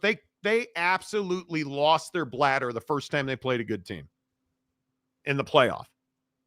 Absolutely. Was Indiana any good? Coincidentally, who'd they lose to as well? Right. It's not an accident we beat your ass. Indiana wasn't national championship good. I said that guys like Wasikowski were losing their minds on this show last year when I was saying Indiana's not that good. Indiana's not good. Indiana's not national championship good. They're not.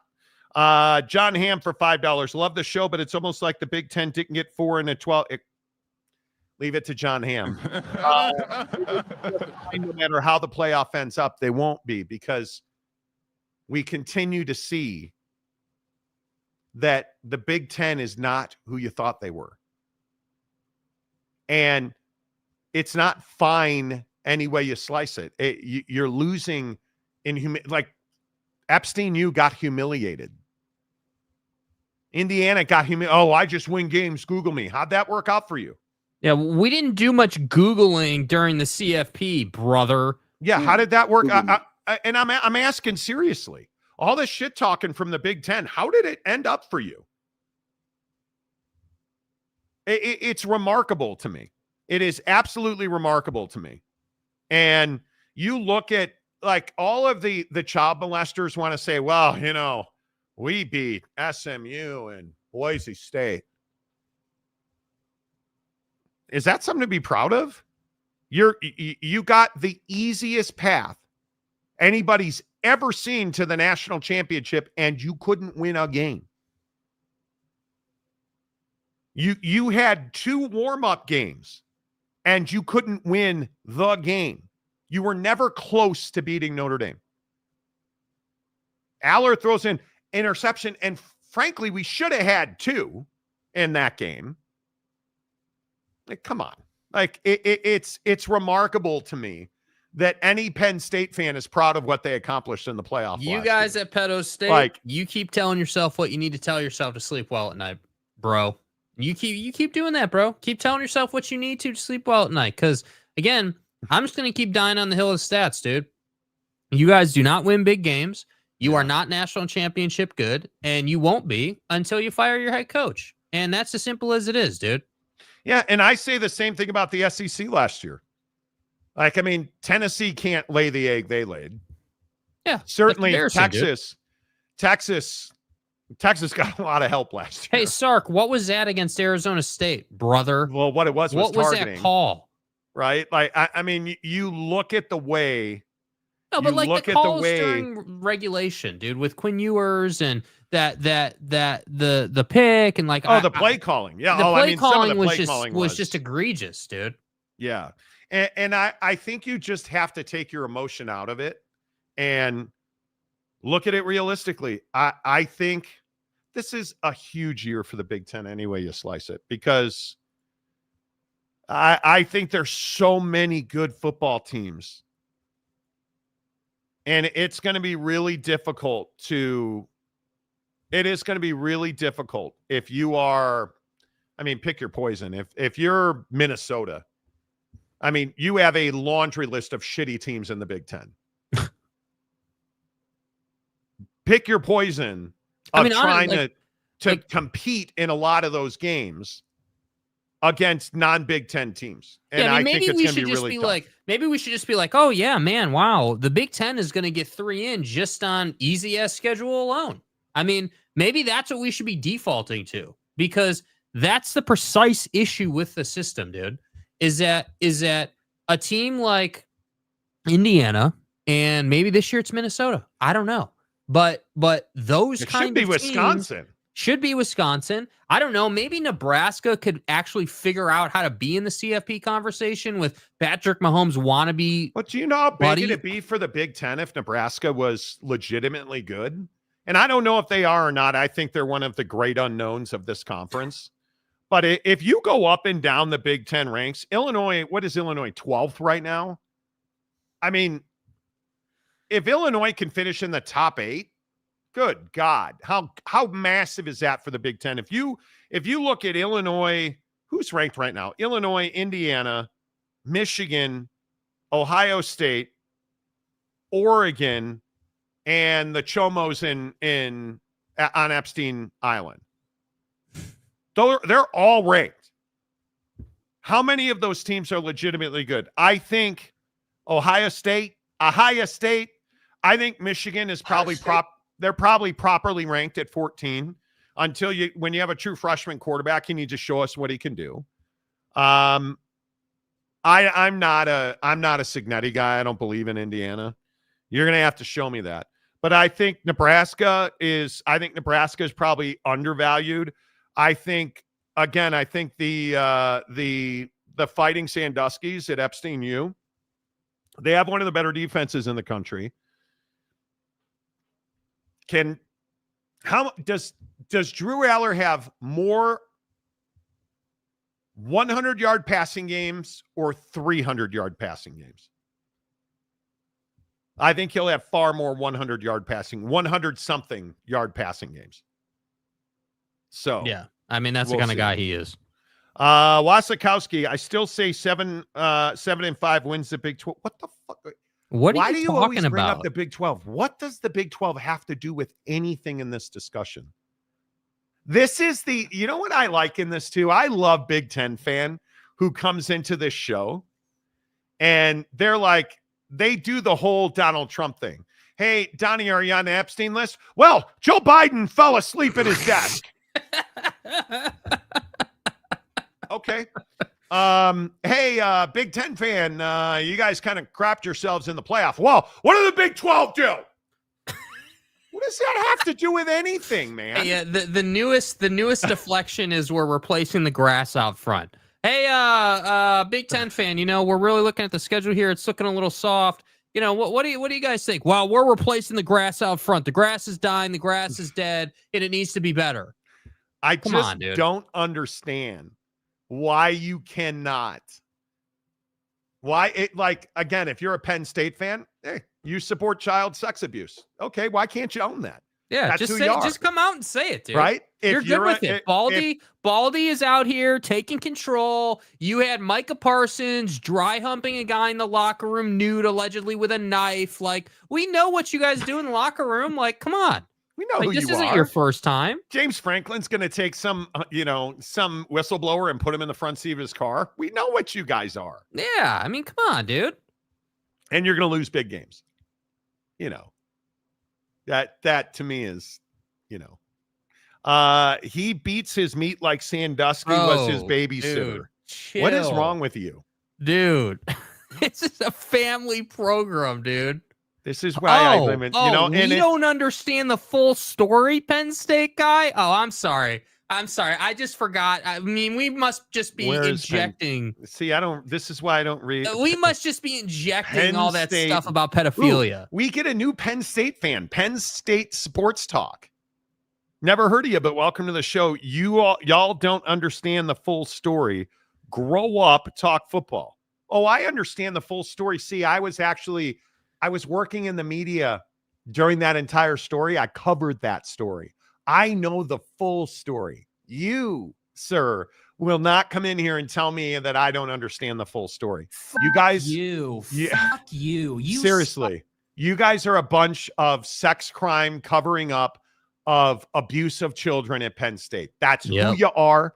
That's what you were, and it's what you're always going to be. And then you doubled down and hired a guy in Baldy who did the same thing in his last job, which I just can't believe. It's incredible. Was there accusations of sexual assault at Vanderbilt under James Franklin? What?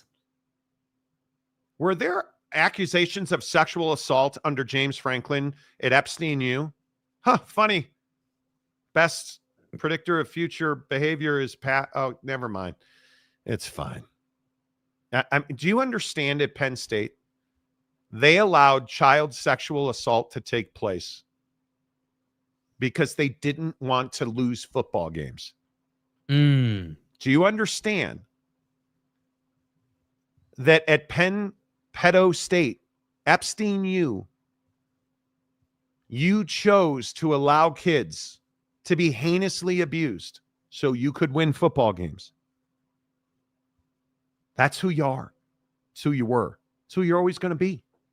That's who you're always going to be. Plain and simple. There is no spin. There is no getting away from that.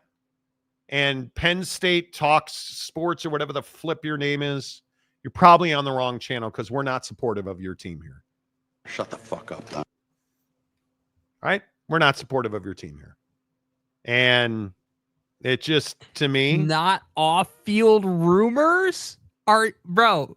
What, dude? Yeah, I know this. I think this is the first time you've ever been here, but are you for real?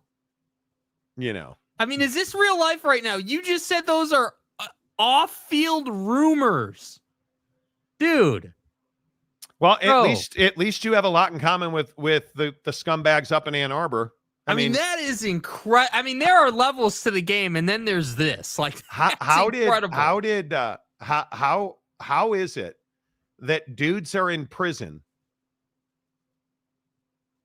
and we're talking about off-field rumors? You probably all pull your head out, although you don't want to. You know, Bailey Dietrich, hello to you. What is this? The cheating and talk? Exactly. Now you know why I said what I said, Mattia. I don't know why we would ever read non-member comments unless it's Gumby. Dude. Sounds like someone's been smoking with the raccoon again. I mean, also, as usual, you bring great content to the comment section. I'm amazed with it. This is like saying that Matt Weiss at Michigan. Oh, that's not a Michigan problem. Oh, yeah, it is. It's a Harbaugh problem. Go check Matt Weiss's resume there. John and Jim on it. Yeah. Go check what he did. Hell of a Harbaugh. The FBI's on every campus. I love that when good old apologist Ferris Khan would come in here and be like, the FBI's on every campus. Lone wolf. The length that college football fan goes to lie and like spin to defend their program is wild. Yeah, I'm amazed by it. And hey, man, you guys do you. I very much appreciate all the activity, and I appreciate the fact that as Penn State fans, there's 13 of you in timeout now, apparently. You know, like I just don't. 13 people today have been put in timeout. Filtered. Like, what, you know, you do 13 of you. How are there 13 people? I thought we were past the filtering days on this show. My God. All right, couple other things I want to get to real quick because we as usual, I cannot believe we've been doing the show for an hour and 40 minutes, which is ridiculous. Where do you guys come down on this Fox Sports thing? This is making my head hurt. I'm not the biggest NFL Red Zone guy. Like, I know there are people who live and die with the NFL Red Zone. But college football Red Zone, and specifically from what I was told today, they were pushing the college football red zone top 25, which would have been top 25 teams, red zone. And Fox said, no, we're not going to participate in that. We are not going to give you access to the Big Ten feeds. So we will not be participating in the college football red zone. What are you thinking? So those of you who know or don't know, Fox Sports and ESPN are both launching direct-to-consumer streams. The ESPN launch is 8 days away, 26th. I'm here for it.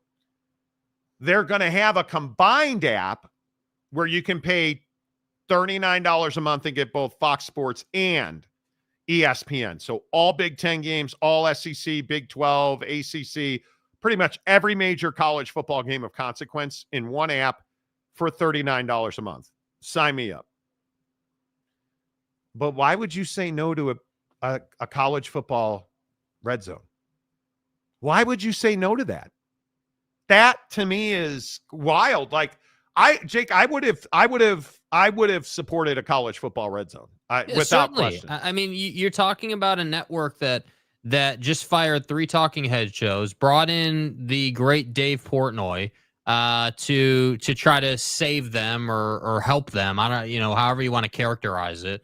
And ESPN's trying to put together a college football version of the NFL red zone. And you're saying no to that? Because why? Because you don't want people to, I guess, watch the Big Ten feed through ESPN? Is that what we're saying? No, is that what I think like, from what I understand, CBS's pushback is we want eyeballs on our network. Well, you're getting that with Red Zone, you jamoke. I mean, isn't that the point? Like, hey, they're gonna put that feed in front of someone who's watching Red Zone, and it should be most weeks, I would say, in fairness. Hey, that's going to be probably an important game, obviously. Top 25. And top 25, certainly. And people are going to click from Red Zone onto that feed. And I think what's interesting is... No, they're not. Now they're not, clearly. Yeah, they're not. But my point is they should be able to do that. And, I agree. And I also might point out that again, the NFL red zone situation is something or college football situation is something to where I don't think that Fox executives appreciate how dedicated people are to watching football. Think about it. If you're someone that's willing to invest in a college football red zone, for and let's say it's no additional cost, right? Or maybe it's another. Let's just say it's another $20 a month. They're talking about $5 a week. Okay, so you're $45 a month for a combined app plus the red zone feature. I'm here for it. Dude, you're gonna have, and you can attest to this. I know you can because I know how you watch sports. So you're gonna have the big screen TV on your entertainment center on the wall. You've got that set up, and you're probably gonna have the game that's most important to you. And then from there, you're either gonna be using your phone, or maybe a tablet, or even a full-on laptop to stream other games and probably flip around and kind of keep tabs. And then it's like, oh, well, hey, if there's this game, I'm going to flip over to Fox to catch that because they're, it's coming down to it. It's 4 minutes left. They're at the 4, we all do that. And that's so stuff. Yeah. And so we all flip around and do our thing, and being a savant with the remote is a big deal. Right. And I would have 2 TVs and my iPad Pro, and just don't call me. Don't knock on my door. Yeah. I'm going to either be sitting here watching the games, or I'm going to be getting the wings off the trigger. Yeah. Either one. I don't want to see you or talk to you. That's my Saturday afternoon, right? Like 6 a.m. tea time, so I can be home for that's how I would watch it. Yes. And this year, I really hope the big games pay off. And I hope beyond hope that we don't go chalk, because I'm a guy that loves big games and big upsets and big moments, and I want to see huge matchups, right? And now you're not giving that to us because of Red Zone. And now it just takes the convenience away, right? I mean, yes. like you're Yes. you're making it so that, and again, it is a week by week thing, right? I mean, some weeks we all know that the Big Ten slate or the SEC slate or whatever, whichever conference you're looking at has a lighter slate just because of the scheduling. Yep. But there are definitely also going to be those weeks, like, I don't know, week 1 next week. Not this weekend, but next weekend, where we've got like a bazillion games on, and several of them, like 7 of them, are huge games. And we're going to be flipping around, and we're going to be super locked in because we're super thirsty for college football, and NFL preseason isn't quite getting it done for us, and we're ready for meaningful football. So the idea, once again, that Fox wouldn't want to participate in that is the same logic and nonsense that's put them exactly where they are now in the landscape, which is to say, who decided to take Joy Taylor off a Cowherd show, and then who decided to create just 3 or 4 meaningless shows that aren't relevant? That's why nobody watches you. You don't get it, dude. You don't understand. And I think when you look at the way you could do a college football red zone, you would probably pick the top 16 games before primetime kickoff, because it would not be primetime, obviously. Mm-hmm. But you would take the top 16 games, or just talking to people in TV, this is how it was explained to me. It'd be 16 games. And you would go up until the final week of the season. So you would not interrupt bowl weeks. You would not interrupt college football conference championship games of consequence. None of that. Mm-hmm. You'd have 16 games, most of them, especially in the back half of the season, to be top 25 matchups. Dude, I just think it made too much sense. Gumby, I got the YouTube TV, and that's how I look at it. TV. I'm gonna have to resub. I meant to Mia culpa on this. Yes, yes, as a conversation. I am going to resubscribe to the YouTube TV because you can't get Sunday Ticket without it. And now that the Bears are going to win the Super Bowl, anyway. I need to get back into the Sunday Ticket. Don't look at me like that. You see, when you turn, shut up. Don't. Just give me 5 minutes before we crush my dreams. I already watched one Cubs loss today. I'm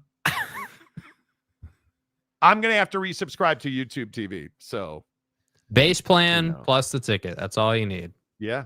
Yeah. I think that's pretty close. But yeah, it's always astounding to me that Fox is just so out of touch with how, it's like this Rich Eisen thing, right? Rich Eisen doing this Sports Center reunion, right? Rich Eisen in Sports Center. I could not care less about this. But here's my point.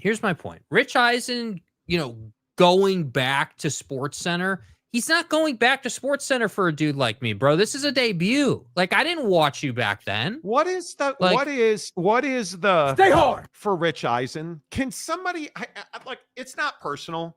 I used to work with Rich. I know his wife. You said Rich Eisen sucks. You said he's garbage. It's not personal. He's paint drying. It's at least like I've never understood this. And I had a huge fight with a bro today about this right here. No. There is a belief inside the 4 walls of Bristol, Connecticut, that Stephen A. Smith is the most influential voice in sports in this country. What country are we living in?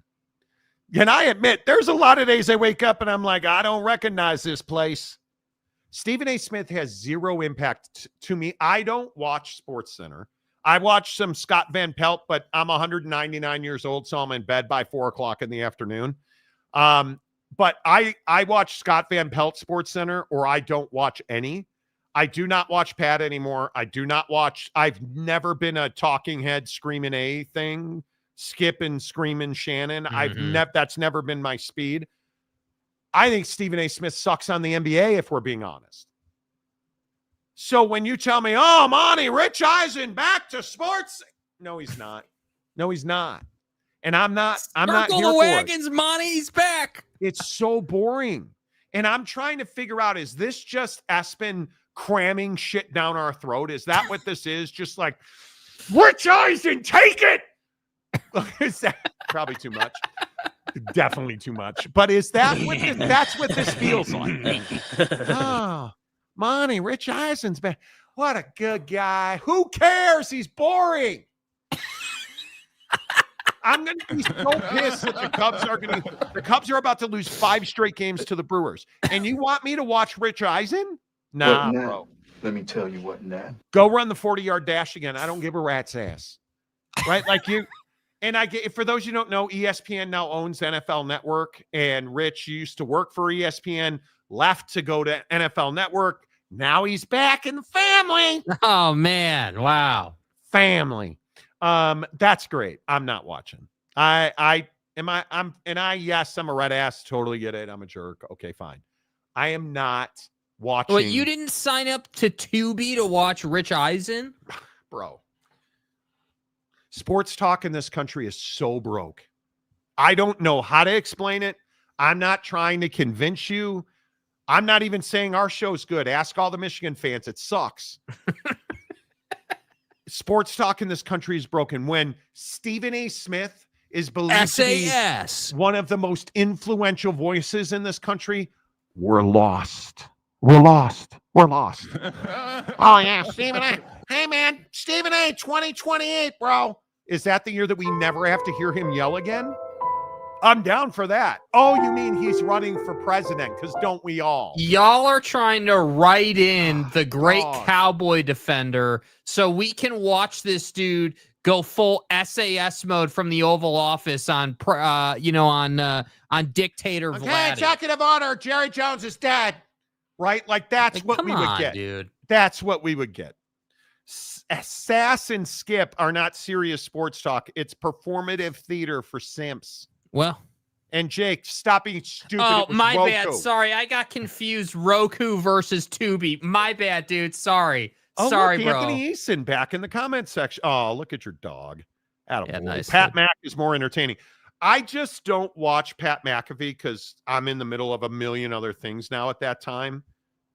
But it's not why you don't watch. But that's why it's you don't football watch. Season, so I'm willing to watch Pat McAfee again. It's football season, and let me phrase for myself. I don't watch Pat McAfee because it's not informed sports talk. The only reason to turn on Pat McAfee is the interviews that he gets from time to time. I would agree. When LeBron is talking and it's Pat McAfee, cool. When Jera and his salted McGriddle want to go on that show randomly, salted McGriddle. When the Sabinator from his full Oakwood office desk wants to go on the show, I'm going to watch. Don't forget Utah Jazz owner Ryan Smith. Oh, yeah. So how about Pat McAfee saying that Ryan Smith is doing a great job building a championship team? Never mind that the Jazz have the worst roster I've ever seen in an NBA city. But I agree the knee padding is, let's see. Get it right, JR. I do watch Jim Rome.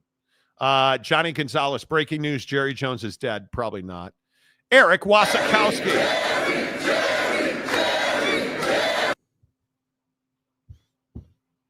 Okay, Eric Wasikowski, I miss Speed Channel. Last real sports.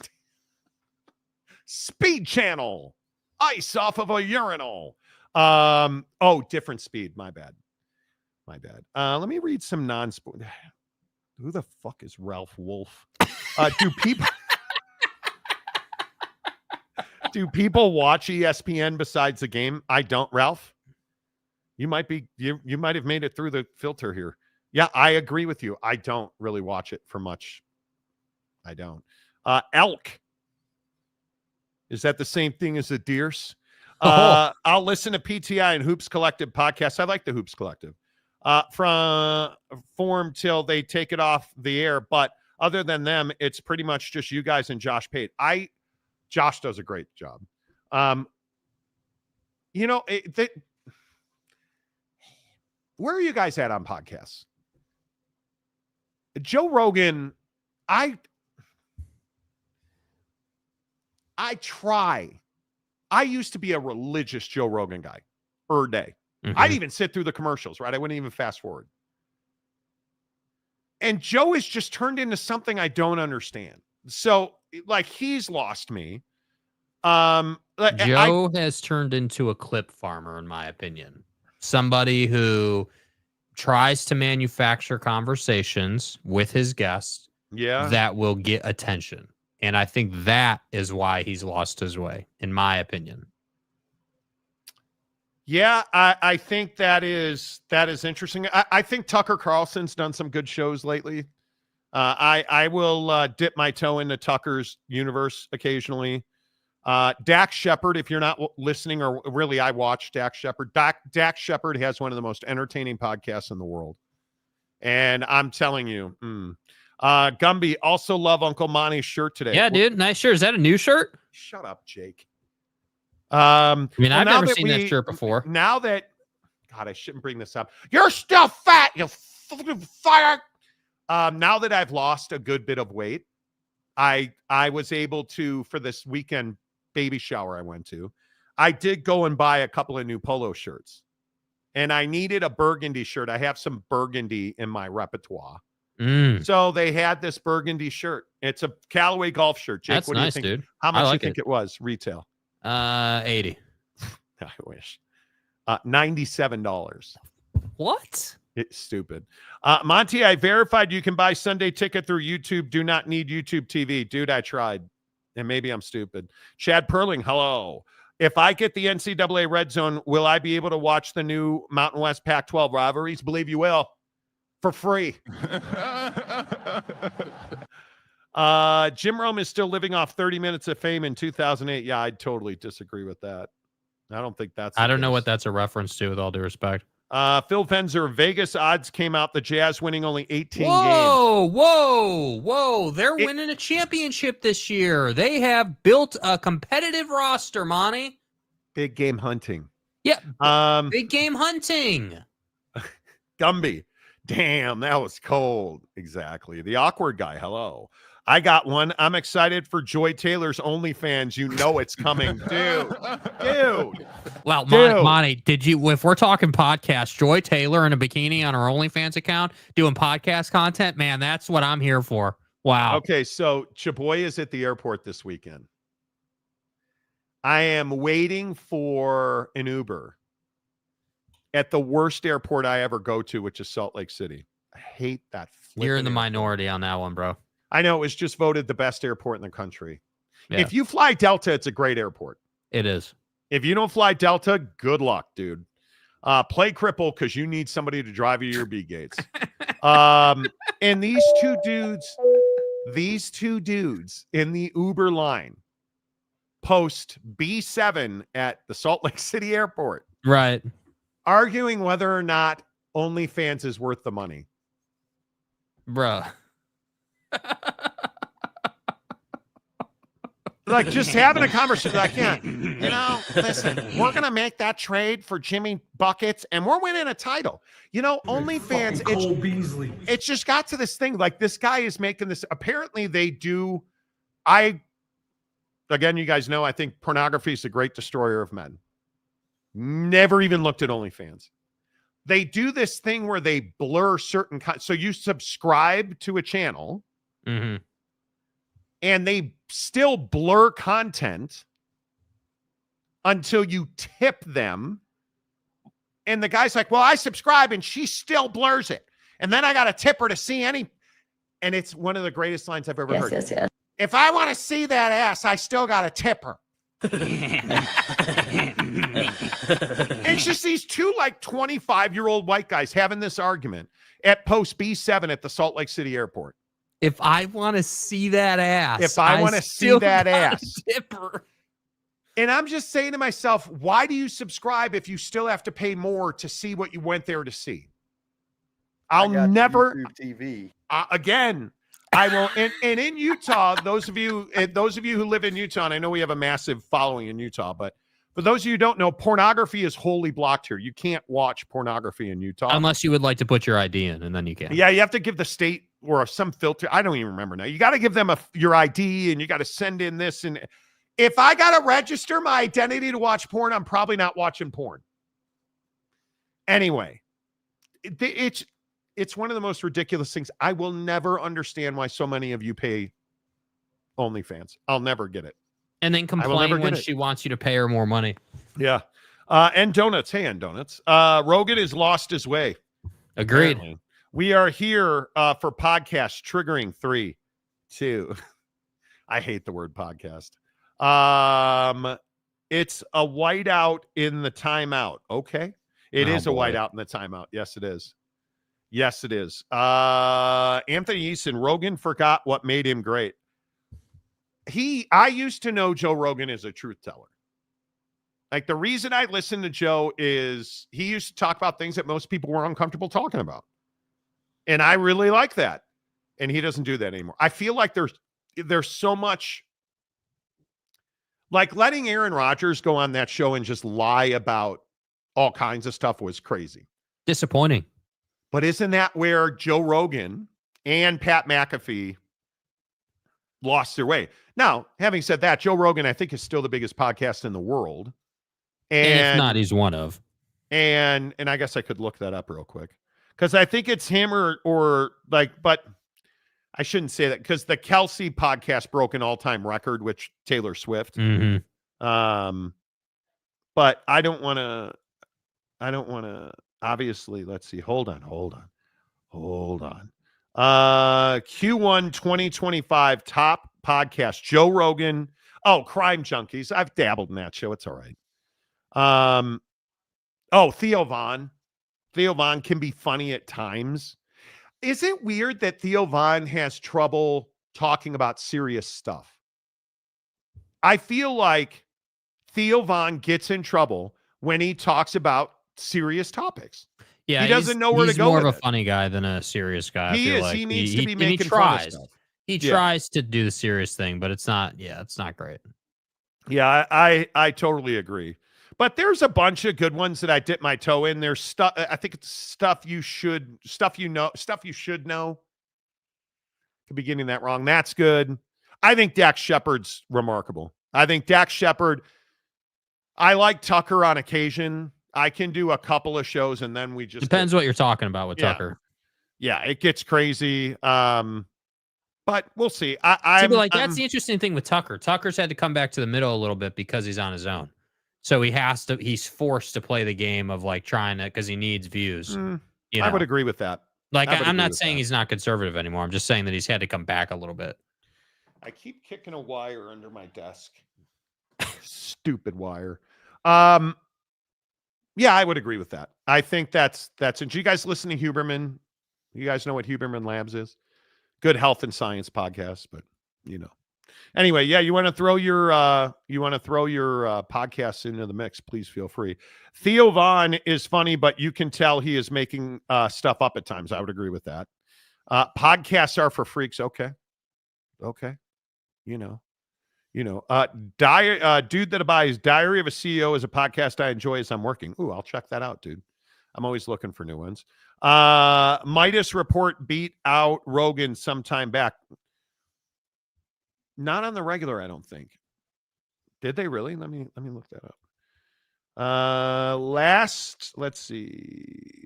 This is from,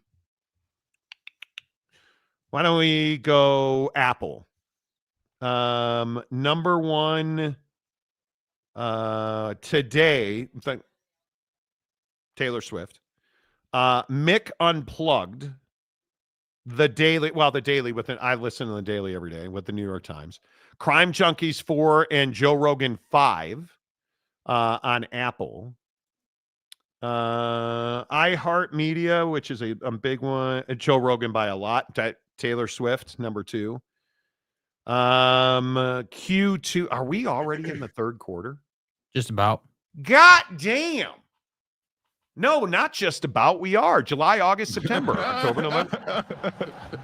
Top podcast quarter 2, 2025. Joe Rogan, Crime Junkies, The Daily, Caller Daddy, This Past Weekend with Theo Von, Dateline, The American Life, Rotten Mango, Smartless, and New Heights. Man, the Kelsey brothers are living right. And Pod Save America is the 10th. There you go. That makes sense. So Midas is interesting. I think Midas is interesting. I'm more TikTok with them. The natural, LOL, she doesn't realize she was behind the live feed. Who are you talking about, man? There was a commenter earlier talking about football from clearly way back in the show. Phil Penzer, what is the difference between ESPN Plus and ESPN DTC? I can't get anybody at ESPN to tell me what it's going to look like, particularly because I'm not sure they know. Or they know. I think ESPN direct to consumer. You guys heard about the UFC. That's gone. That's Jake. Help me, Paramount. Paramount. Yeah, Paramount. And pay-per-view, I think, is pretty much dead now. Yeah, you won't have to pay for their cards anymore. You're getting it as part of your subscription to Paramount Plus. Yeah. So it's all totally every event will be available through Paramount Plus. Yeah. I think you're going to see that the way that ESPN Watch, the little play button in the bottom of the ESPN app will stay there. But then I think there's going to be a new part of that. We'll find out soon enough, right? This was a few months back, but I don't think it stayed. Yeah. And listen, Midas Media is pretty good. Okay. I guess we've gotten to the point. Listen. Hour number 3 in the Monty Show, as always, is presented by the Advocates at theadvocates.com. I'm probably going to cry next on the show. It's a really difficult topic for me to talk about, but I've hesitated to talk about it to this point. But after this from the Advocates, we're going to talk about it. You're not just a case. You're not just a client. You're a person, and you deserve support. You deserve simplicity. You deserve communication. When you hire an attorney, you deserve clear, risk-free advice that guides you to the best possible outcome in your injury case. And that's exactly what the Advocates have been providing for over 30 years. After your accident, you deserve closure. You deserve compassion. You deserve peace of mind. You deserve an advocate. Indeed, you do. The Advocates at theadvocates.com, the best injury attorneys in the business. I can't tell you how important it is that you understand that the Advocates operate with empathy. The Advocates operate with understanding because they understand how you feel. They can put themselves in your situation because they fought this fight over and over and over again. They know how to win because they fought the fight repeatedly. And the best part is when you go to the Advocates, they're not going to ask you to scratch them a check. Hey, we're going to need a retainer. We're going to need a consultation fee. Not at the Advocates. They want you to worry about getting healthy, getting back to your peace of mind, getting back to your life. Let them handle the claims process. Let them fight the insurance company. Get to theadvocates.com right now. Get clear, risk-free advice. And the best part is you can chat with an injury attorney live online 24/7, 365 on your terms, where you are, when you need them, and how you need them. The Advocates will be ready to serve you at theadvocates.com. Make sure you tell them you heard about it on the Monty Show. Now, you guys know I was in LA for the weekend.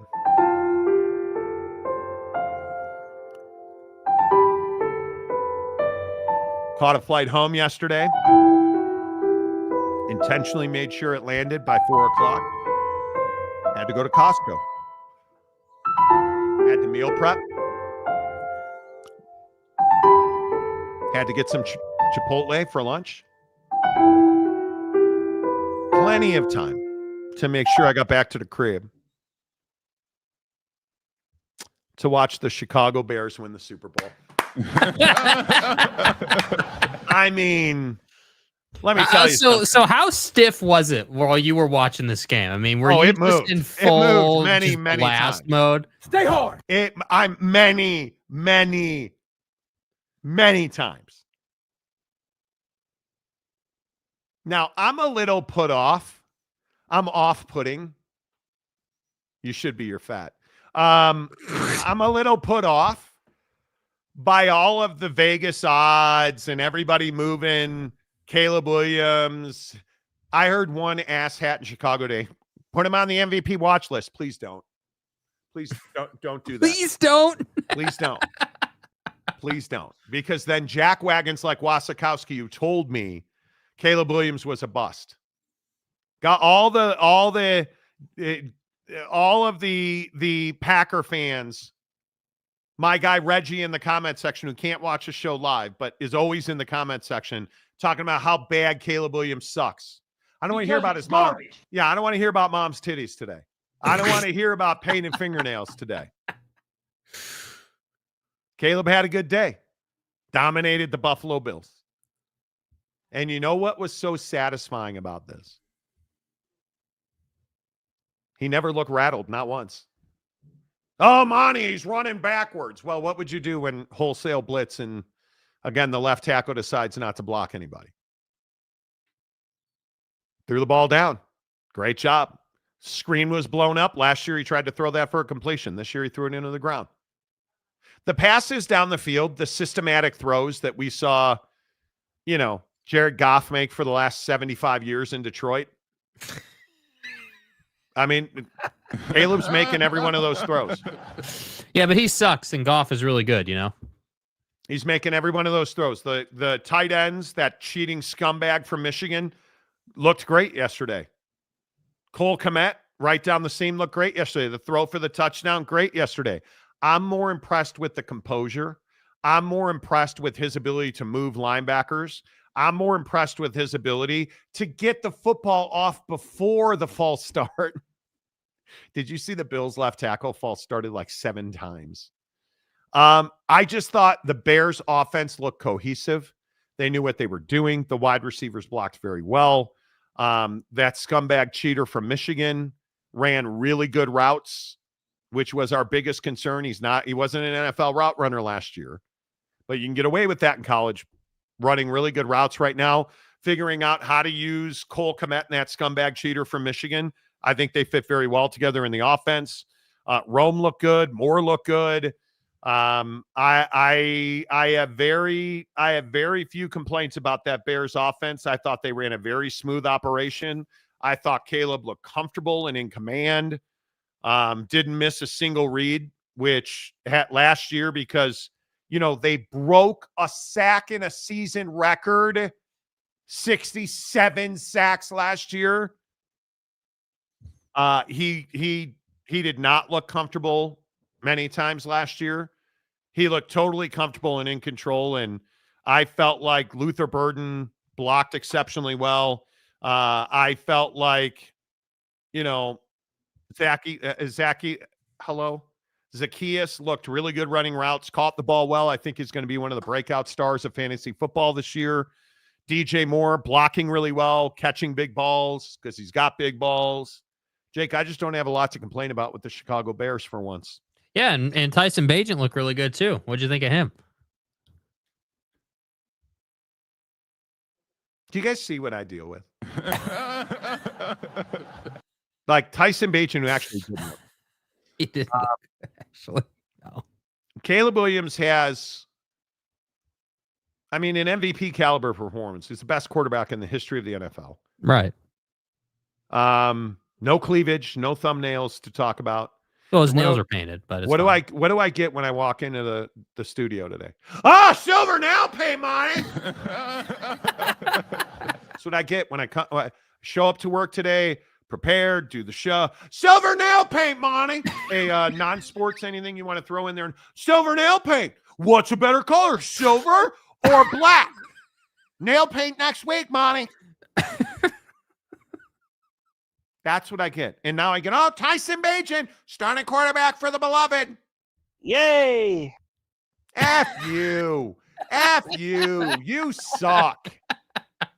That's what. You. Fuck you. You suck. Like, it just. He looked good. Buddy looked good. Caleb looked really good. Yeah, compared to last year, how can he not? Yeah. Shut up. No, he looked really good. I can't deny it. And, that first drive was dominant. No question about it. Play calls were good. Did you watch it? They're supposed to be. Did you watch it? I did, yes. No, you didn't. You watched it on replay. I say to Jake, boy, Caleb, that's a great throw. He looked really good. Well, let me go ahead and flip it on. An asshole. Well, I'm over here watching Oregon football practice, Monty. I can't be watching minor league football. This is Oregon. Brother. Oh, Doc. Length and girth. Hey, man. I am. They are certainly a better team. There's no question about it. Playoff good. Who's your NFL team, Jake? The Bears. No, Seahawks now, dude.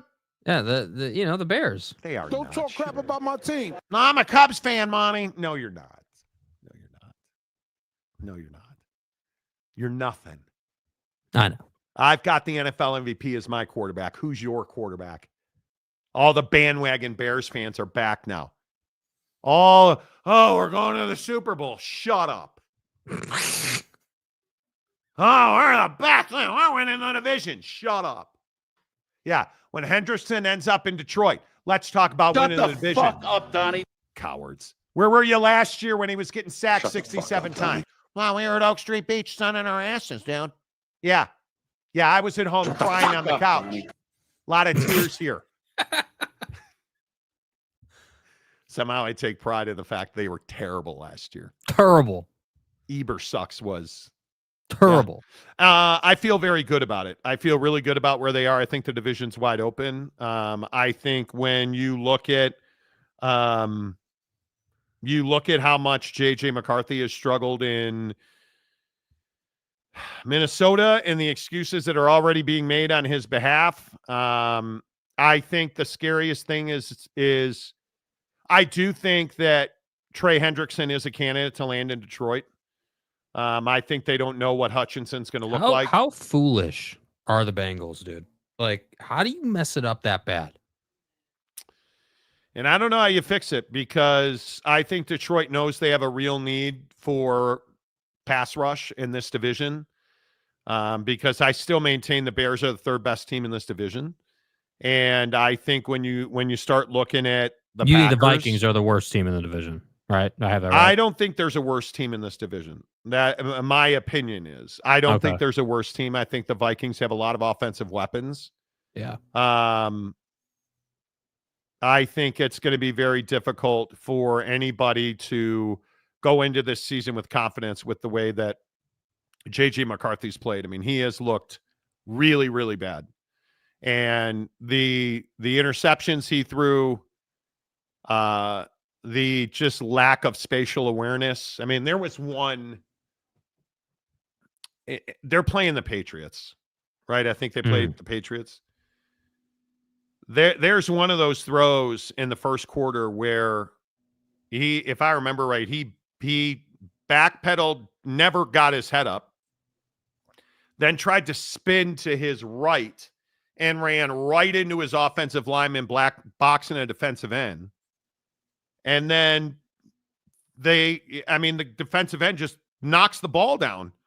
And so JJ just falls on it. Oh, no, he didn't. He threw up a fly ball to the left boundary, which was intercepted. He's looked lost. And I just don't understand how on earth he continues to, like, looking at some of his grades, he just looks really bad. And he's turning into a guy who has 2-3 good moments in practice and then cannot replicate that in a game. Well, and the troubling thing is he's had access to the playbook for 2 full years, man. Like you're in a place where you've had time. Like, you should know this playbook. Yeah. You should be comfortable with it. Like, I understand that game speed reps are invaluable and, like, it takes time, and I'm with that. That's cool. It's still the preseason. I get it. But I would have thought that our conversation around JJ McCarthy would have been, hey, he maybe isn't the most athletic group of the bunch, or the most athletic guy in the bunch of younger quarterbacks that we have to talk about, right? Like, I think we can all agree that obviously, second year Caleb Williams is way more athletic. Jackson Dart's more athletic, in my opinion. Shador is certainly more athletic. And I even think I'd go as far as to say Dylan Gabriel is more athletic than JJ, and Dylan Gabriel did not look great. And I look at JJ and I sit here and I say, like, dude, like, how are you behind? How are you in a place where you're not dominating what you're in control of in terms of knowing the reads, understanding the defense, knowing how they're going to try and defend? Because it's not just knowing the play. Like, you've had enough time to where you should be able to study tape on what they did last year against Sam Darnold against these very same calls. Like, you should know what to look for. He's not comfortable down the field. He is comfortable underneath, and you're seeing that with some of the outs he throws. When he gets out of the pocket, he does not want to throw the football because he's not a great thrower on the run. I just think that you're seeing somebody that they're having to work. Like, there's all these videos of him and KO in practice working on just basic fundamental hand mechanics because he is not capable of being under center and consistently making the right read because he's still focused on basic mechanics. So all of that to say, I think it's going to be really interesting to see how JJ develops into the regular season. If he's not going to be confident throwing the ball down the field, you cannot win throwing the ball underneath in this league. You cannot throw the ball 5 yards and hope good things will happen. And you have to be able to stand in the pocket, read a defense, and it's what Ben Johnson did so well with Caleb yesterday. He gave him 2 reads. And he said, you need to read these 2 things and make a decision. He did not hold the ball for more than 3 seconds, but on 2 snaps. And it was really well. And both of those, I think, were on the second drive. The first drive, he essentially was read the pre-snap, read the post-snap, throw the football. Mm-hmm. And he did a great job working the linebackers for Buffalo. So, well, and I thought the other really impressive thing about that Bears drive, everyone's talking about Caleb, but I also think his guys did a great job. I mean, we saw other teams that had big time receiver issues, being in the right spots, running the wrong routes, like just looking like a mess. And I think that one of the things that Bears fans have struggled with for many years now, obviously, is bad coaching. And I don't think you're getting bad coaching now. I think you're getting good coaching, and these guys are picking it up. It is a complex system, but it does work. And I'm really excited, frankly, to see the progression from year 1 to year 2, because again, I think, it's not an opinionated take to say, yeah, Caleb did what he did last year, but just in a really bad situation. Now we know in that coaching staff. So you would think that 4,000 yards through the air is very tangible this year. And I would hope that this team would be able to run the ball effectively enough to make Caleb's life a little bit easier. And if they do that, yeah, the Cole Kmets of the world and Loveland and all these guys running routes, they're going to have big years. And all you got to do is protect Caleb and you're going to be fine. Like, honestly. And I hope they do that. The offensive line, I mean, you understand now why the offensive line has operated the way they've operated. I think it's really smart to not play them a lot of reps in the preseason. I don't know why. Why would you? If you are the Chicago Bears, can anybody explain to me what the upside of playing the offensive line a ton of snaps this preseason is? I mean, Caleb certainly is one thing. I totally get that. Other than that, there's no reason to play guys high reps on that offensive line. You're asking for disaster. Yeah. Because if they go down, you're in real trouble. If they go down, you're in real trouble. And I'm not confident in that what you do after that. Charles Parker should have kept Justin Fields. He has looked terrible with the Jets. And a guy's in trouble when everybody's making excuses about the referees not calling pass interference. And Justin Fields, I hope Ebersucks didn't ruin him, but I think there's a real chance Ebersucks ruined him. And you look at Fields now, he's got the arm and the intellect. He does not have the training, the reps, the quality coaching background that he needs to succeed at this level. And it's going to be an uphill climb, and he may well be a backup. He may be a backup. Detroit has to sign Hutch And JMO and Gibbs. Yeah, I don't think Hendrickson's an easy move for them, but it's a move they probably should make because I don't think Hutchinson had a grotesque injury, and I just don't know how I don't think you can just forget that, in my opinion. That's tough. That's something you're going to have to really keep your eyes on and see if he's the same player. Because if he is, I agree with you. You're going to resign him regardless of the injury. You have to do that. Now, the guarantee is what you're going to negotiate down. But Hutchinson's a huge part of that defense. And if he gets back from that broken leg at 75% and he can work his way up to, you're never 100% after a leg break like that. But if you can get to 90, you'd pay him, you'd happily pay him. Right? I think we'll see. Charles, I don't know what you're looking at, dude. You're new to this show. I don't recognize, but I don't miss on quarterbacks very often. And I actually take a lot of pride in my quarterback record. Justin Fields, had he gone to a better system as a rookie, would be in a much better place. But you can see based on, the way he played this past weekend was not good. He does not look good. He has talent. He's got talent. Look sharp. He does not look concise. He does not look ready. The ball's not coming. The Sauce Gardner throw was horrendous. The ball's late. He's trying to throw balls to guys that are covered, but we're open. And he thrown, like you look at the Caleb throw to DJ Moore on the left sideline, offensive left sideline. That ball was out of Caleb's hand in a quarter of the way there before DJ ever turned around. And you're seeing Justin Fields still unable to make that throw. That's because he was poorly coached. And he is somebody that has to run 60% of the time to be effective as a passer. And it's when you don't know what to do with the ball and you throw it anyways, you're asking for trouble in this league. You're going to not for long, as we used to say. Because you can't throw a ball and hope.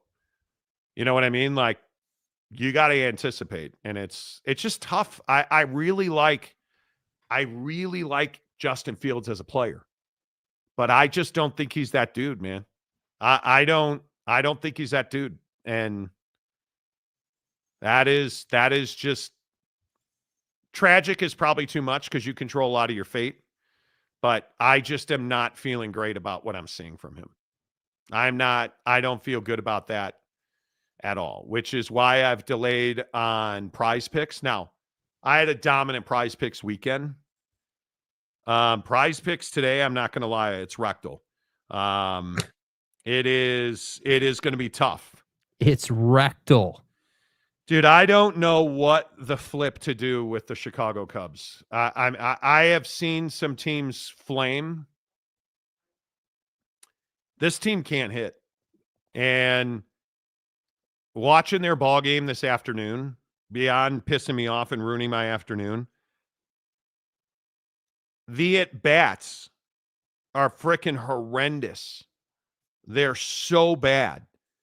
And I would love to sit here, like I'm looking at some of these numbers today. I don't know. I have no idea how we're going to get out of this. Because Kyle Tucker is trying to aggressively swing his way out of this massive slump that he is in. It's not working. And I look at guys that are starting to scratch the itch a little bit. You know, PCA showing a little bit of want to for the Cubs. But probably our best pitcher right now is a guy named Cade Horton, 23-year-old young guy, leaves the game in the third inning with a blister. And he gives up 2 2/3, 4 hits, an earned run, 3 strikeouts, and a bomb for his 1 run. 2 of our 3 relievers got absolutely shellacked. And Gavin Hollowell just should never be allowed to throw another baseball at Wrigley Field because he got absolutely hammered. The Cubs gave up 4 in the 8th. Got 2 hits and lost 7-0 today. And we're just not competitive. Seiya had one of the hits. Owen Cassie had the other. He got his first major league hit. He's our prize prospect. But you look at even Cassie with 2 Ks. Can we just admit the Willie Castro experiment's not an experiment? It's a failure. Another strikeout out of him today, PCA. We're making progress. He had 1. Matt Shaw had 2. Michael Bush had 2. Kyle Tucker 0 for 4. He is all the way down to 261. Oh. And I don't know how you fix it because they're playing the Brewers, who are on a historic run, and they've won 15 out of 16. And I don't believe that we're going to win a game in this series. And I'm not being melodramatic in any way, shape, or form, because we're about to do something that I don't want to talk about, which is throw Jamison Tyone tonight. And then tomorrow it's Boyd. Wednesday it's Ray. And then Shota on Thursday. We got to face Mizorowski on Wednesday, 4-1, 3.89 ERA. We're not going to beating him. We're not going to hit him. Are you telling me that we're going to hit Brandon Woodruff, who should have been a Cub but still is not, 4-0, 2.06 ERA with 49 strikeouts? I don't think we're hitting him. Are you telling me that Quinn Priester, who's probably the most under-the-radar pitcher in all of Major League Baseball, 11-2 with a 3.48 with 100 strikeouts, you think we're hitting him? Like, this team isn't hitting anybody. And now we're going into game 2 of a doubleheader tonight against Chad Patrick, who's 3-7 with a 3.52. And he still got 95 strikeouts. And you think we're going to hit him? A kid from Crown Point who is pitching at Wrigley Field. Nah, he won't be motivated. This team is dead in the water right now. And there's no fixing it. There is no fixing it. Oh, I mean, you know what the point's going to be. Fixing it would have been actually making a move at the deadline and helping this team. And we just chose not to do that. So now we get to sit here and be like, oh, well, this team's losing and they can't pull out of the nosedive. Well, actually, yeah, they're not hitting, but you didn't do anything to inject any energy into this team. You just thought that this team would be fine just cruising along, and that's not the case. Clearly.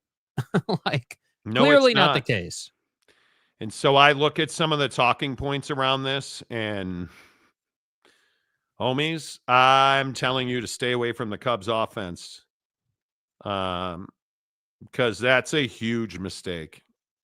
Although I will say on Prize Picks, Avery Johnson, the K-State quarterback, half a yard against IA State this weekend. Mm-hmm. The free play is Avery Johnson, the quarterback at K-State. Download the Prize Picks app. How come I can never get this hand right? Prize Picks app. Use the promo code Monty to open a new Prize Picks account. You deposit $5. They will give you 50 more in free plays. You can play the entire college football season on $55, friends. And if Avery Johnson throws for 1 single yard, you're a winner on Prize Picks. I think you absolutely got to do that. That is the gimme of all gimmies. So you don't even have to play the Cubs. But as a masochist, you're going to. I'm probably not. I would love to tell you that I want to, but that's a mistake. Paul Skeens, 8.5 strikeouts. I missed Paul Skeens today. Damn it. I can play Paul Skeens. Hey, Paul. No, I think I'm going to stay away from that. Pitcher strikeouts is one of the best baseball categories to go with. Yamamoto, 6 strikeouts. I'm going to go with yes. Yes. Who are they playing? They are playing Colorado. How about the Giants and Padres? Robbie Ray is 5 strikeouts. He's averaging 4.8 in his last 5 starts. Do you like he or do you hate he? I don't know. Where in San Francisco? San Diego. At San Diego. Yeah, I don't like that at all. They're gonna hit. You don't? No, I think they're gonna hit him because he's a straight fastball guy, right? He doesn't do a lot of like movement. Like he's got the curveball, but got a curveball. Yeah, that fastball is about as straight as it gets. What about Zach Gallen today? Zach Gallen versus Cleveland. I don't hate that. 5 strikeouts for Zach Gallen. Yeah. Looking at the home screen here, last 5 games, popular picks, more reliable people. Mike Trout to walk 1 time is very reliable. He's done that every game for his last 5. Such a soft take. Steven Kwan for more than 7-hitter fantasy score. He's been double digits 4 out of the last 5 games. All right, here's what I got. See, I want to change this Shohei one. But the problem is Shohei's such a winner on Prize Picks. Mm-hmm. Hits, runs, and RBIs. And it's Colorado. I mean, come on. But 4.5 hits, runs, and RBIs tonight? Okay. I'm a sucker. I like it. Okay, here's what I got tonight. Man, I am just gonna lose my mind. Because I hate it. I absolutely hate it with Shohei. Yeah. Do you go 4.5 or do you go? What do you do here? I think you really think he's for sure going to do that. You think that's a 4.5's a gimme with Shohei against Colorado? Hits, runs, and RBIs. Yeah, I mean, I'm taking. Let's see. I have where did it go? I'm gonna take. Yeah, I'm taking Ohtani on the 3.5 demon for hits, runs, RBIs. Oh, it just went down to 3.5. Yeah, 3.5. It adjusted before. Okay, here's what I got then. I got Shohei 3.5 hits, runs, and RBIs. Yeah. Yamamoto 6 strikeouts more, and then Mike Trout for 1 walk. I'm in flex play, which means I only got to get 2 of those 3. Yep. Yep. All right. There we go. There we go. Cubs and Brewers are in a rain delay. I'd like to thank the weather gods for not forcing that down my throat right now while the show is going on. I am a terrible Cubs fan. I'm a terrible Cubs fan. All right, let's get some non-sports stories. Jake, are you eating out as much as you have been? The news cycle says that restaurant bookings, which means people sitting down, is plunging over the last 4 weeks. Mm-hmm. Are you eating out as much, more than, or less than you usually do? Yeah, I mean, definitely less than for me. I mean, obviously with moving and just like, living life, like it's been, there hasn't been a lot of opportunities overall to go and like sit down at a restaurant. And I have to say, like, there's not a lot of things more enjoyable than ending your week with a really good, like, home cooked meal. And like, cause the thing is it's so expensive now, like that's the thing. To me, it's even like just a low key, like a mid-level sit down restaurant. I'm not even talking about like a steakhouse, just like a random, I mean, trying to think of one like I don't consider B-dubs a sit down, even though it's more of a bar. Like that's a sit down for sure. That's a sit down.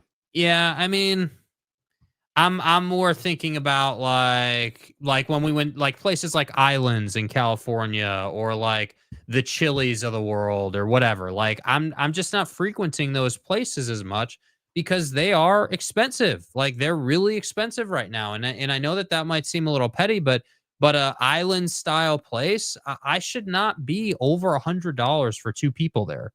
That can't happen. Like that's got to be a $40-$50 I'm good with. But when you start talking about like, hey, you get a drink, you get an app, you get a main course, if you get a dessert, like you're going to push $100 without even thinking about it. And that's my biggest problem. And so then I go, okay, well, if I spend $30 at the grocery store, I'm going to cook a feast. Like that's the thing. That's what I struggle with. I am eating out far less. As you guys know, I'm pretty much not eating out at all. And I think it is very interesting. The news that restaurant, they're called tables, turns are way down the last month. Mm-hmm. And I'm very curious. I'm very curious in the comments section. Are you guys eating out more or less? And I think it is, yeah. And that's not including a 20% Yes, tip. yes. Assuming you get 20% service, right? Because that's the other tough. thing. Yeah, I think it is one of those things where I think most people are eating out less. I don't know how you're not. Point is well said, dude. Like again, if and it's an unfair comparison to compare eating at home versus eating out, but we have the choice. So I'm comparing them, right? I mean, you have the choice. So if you're gonna eat out and you're gonna get, I would say most of the time, in my experience, the last definitely 2 years, service just is not great unless you're going to a steakhouse, like a high end where it has to be good to justify the cost. Like it has to be good. 9 times out of 10, you go. I got great service at Fleming's in Newport Beach over the weekend. Yeah. Really good service, really good effort, really good all of it. I felt like I got really good service, and I love eating out. I love going, like, where did I eat out? I went to this place called the Fish Company and had the absolute best half sandwich, this cod salad sandwich. So how you get like a tuna melt, and it's like a fish salad almost. Yep. Tuna salad. They did that with cod, and it was amazing. And I only had one triangle of bread with it because I'm trying not to eat a ton of carbs. How's your appetite been with not much, but Saturday it was a little more because I had to undo all these tables, and then I had to set them out and then put them back. All these chairs, I had to set them all out, fold them up, put them back. So I did a lot of extra work. And I didn't have time to eat. Like, it was baby shower. The food wasn't great. So I really didn't eat much of the food. You know what I don't crave at all? I don't crave sweets or candy at all. I have no desire for it. And for those of you who are new to the show, I'm on a GLP-1 called Zepbound. And it absolutely does what it says it does. It turns off the food noise. Yeah. I have no desire to eat bad food. But I had, what I really enjoyed this weekend that I had a lot of scrambled eggs with tomatoes and sourdough toast is the best breakfast ever. Undefeated. So good. But I just don't I don't crave sugar at all. I don't add sugar to anything. I really don't eat much sugar at all other than naturally occurring in like fruit. But I had, so that Fish Company was good. And Fleming's was really good. But Saturday night, Fish Company is a good one. Like were you out of there for under $60? I mean, yeah, it was actually not bad because we split a bowl of chowder and had that cod sandwich for $47. Okay. Yeah. And see, even that, but you're splitting at that point. So and it's still $47. And it's still $47. Yeah. Right. Like Ridiculous. To me, that should be like high 20s, low 30s, but it's 47. Yeah. That's what's crazy. Yeah. And it's just to the point where you don't want to do it. But I went to the grocery store the other day and spent $67. The cashier made a big deal out of it. She was like, man, this is ridiculous. We spent $67 on 4 items. What were the items? Advil, bananas, 3 cans of Monster, and a greeting card. It's just outrageous. So the cashier was like, this is ridiculous how expensive. Yeah, we were like, because I said $67. And she looked at it and she's like, yeah, that seems high. And the bananas were super expensive. The Advil was super expensive. The Advil on its own was $27. That's wild, dude. Like it's I don't know how you explain it. And we went to Costco last night when we got home. Blueberries, raspberries, a pack of chicken breast, just like odds and ends, $110. Yeah. But again, that 110 with that pack of chicken is going to last you 2 weeks. Probably. Yeah, I guess, but it's just so goddamn expensive. Yeah. And if I'm eating well, the frustrating part is that it's so much more expensive to eat well. I could go out and eat shitty fast food for half the cost, and it would still be overpriced. But again, I think if you did one fast food meal a day, let's say you did dinner was like fast food or fast casual, Chipotle or whatever, like $26 last night for 2 burrito bowls at Chipotle. Okay, so $26 every night would add up way more than eating at home. So, but if I were to go to, what do I consider crappy fast food? McDonald's, and get a double cheeseburger and it's not costing me $26. Now, if you go to Taco Bell, it's going to cost you $26. Probably $10. If you go to Chick-fil-A, it's going to cost you that. Like fast foods, I'm not saying it's cheap. All I'm saying is food is so expensive. Yeah. It is and I don't know where it stops. Like, it's interesting. I've talked about this on the show. I'm doing e-commerce is one of the side hustles. So one of the things I do is I order products that I can sell online. And to do that, I order samples. And the companies I'm dealing with are in China and India, some in Vietnam. I order this Christmas product that I'm going to sell for the holiday season. Gets here in 2 days. So I message the person. And I'm like, hey, I got this already. How did you get this here so fast? What they did, so there was this surge of inbound freight in June. They stocked all of their Christmas allocated product on the docks in Los Angeles so that they didn't have to pay tariffs on those sales for Christmas for fourth quarter. So all of the goods are already in Los Angeles in warehouses because they're trying to cut the tariff impact on their business. Yeah. Smart. Like the things that we're having to do is crazy. And, like I stayed at a Bonvoy Hotel in Los Angeles. I'm a Bonvoy member. I'm staying at Bonvoy Hotel, and like you talk about tipping 20%. I'm not tipping everybody anymore. We're just let's just get, and if you want to call me an asshole, I'm fine with that. Okay. You parked my car. The valet guy parked my car 5 feet away and wants a tip for that. You're not getting a tip for that, man. You're not getting a tip for that. Like it is this whole thing where I'm walking into a to-go restaurant and it pops up on the screen.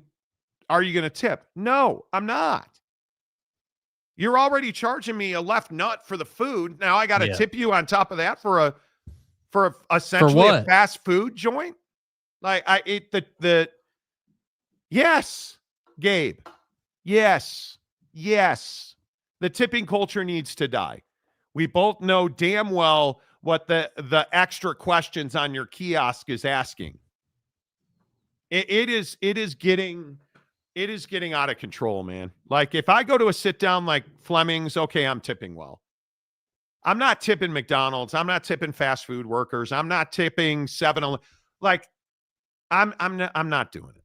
No, I'm not tipping. No. I'm not tipping convenience store workers, dude. With all due respect, I'm just not willing to do it. You have to have the time to cook. Also, people are working 2-3 jobs now because of everything. So you're exactly right. Yep. And you know what? Me and my wife talk about this all the time. We meal prep. We get home last night. My wife is exhausted. Like we had a pretty busy weekend. But what did she do? Pulled out the crock pot, dropped a bunch of chicken breast in there. What did I have for lunch today? I had a chicken salad. Because that's what you have to do. It sucks. And it's not even the cost of food, like what we're doing to ourselves to make a living in this country and to be healthy in this country is nothing short of a travesty. Like we are playing so many games with people's lives. And, like talking about this Zepbound GLP-1 thing, you're telling me by the measure of your stupid BMI scale that I should be dead. But because I have perfect cholesterol and A1C and triglycerides and I am so healthy, you won't cover it on insurance. Insurance is one of the great scams ever invented in this country. 100%. Right? Like what we're doing to people in their lives, we're charging them more taxes, we're taking away their Social Security, we're taking away their Medicare, Medicaid, we're taking away food stamps. Like it's impossible right now to get a job. Like the impact we're having on people's lives, there's going to be a cost for that, and we won't know it. Not yet, but we'll find out. Yeah. Sometimes these places will force a tip on you by incorporating it into the bill. I don't. Oh, they do that all the time on the pickup order. They'll just bake it into the price, and you have to go looking for it and edit the whole order to not have to pay that. No tax on those tips, Yeah, completely. Yeah, no tax on tips, dude. Completely not true. Right? It's frustrating, bro. What we're doing with food in this country, this whole thing with raw milk and RFK and raw milk. Did you guys see the story today that we finally got control of that measles outbreak? We're just doing so many stupid things right now. Yeah, not helping ourselves. Well, it's not even the tipping, Eric. It's the flipping fees associated with it. Maury, tipping people getting paid full wages is ridiculous. That's not on an exact wage is who I tip. Well, I don't even disagree with that. And listen, even for like DoorDash, like when I was eating, like we used to order pizza, and this guy, the same guy would deliver the pizza to my house. And it was like once a month, so I actually got to know the guy. I had no problem tipping him. Yeah. But if I'm walking into McDonald's, don't ask me to tip you. If I'm there's a place here called Protein Foundry. They serve you avocado toast and protein shakes. And every time you check out, what tip do you want to leave? Not one. How about none? Yeah, it's so frustrating to me. It is so frustrating to me. Anyway. All right. Yeah. As you were. Any other insults you want to lob at my sports life before we leave? Are you going to paint your nails during the season, or?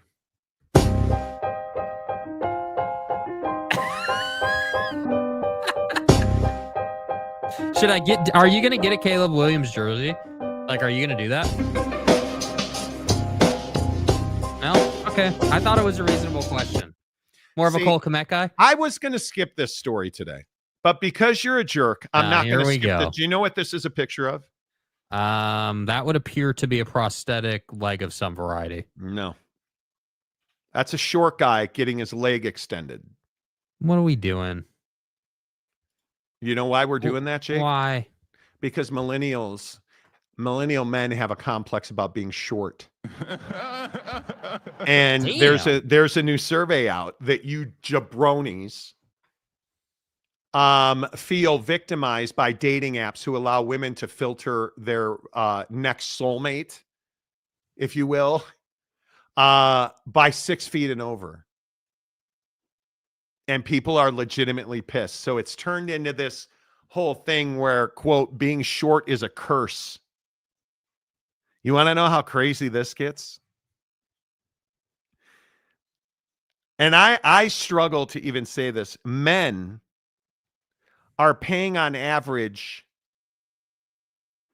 buckle up, friends, $37,000 to have their legs extended. Wow. It is an $8.6 billion industry. It is projected to be $6.4 billion by 2030. They break your legs and they insert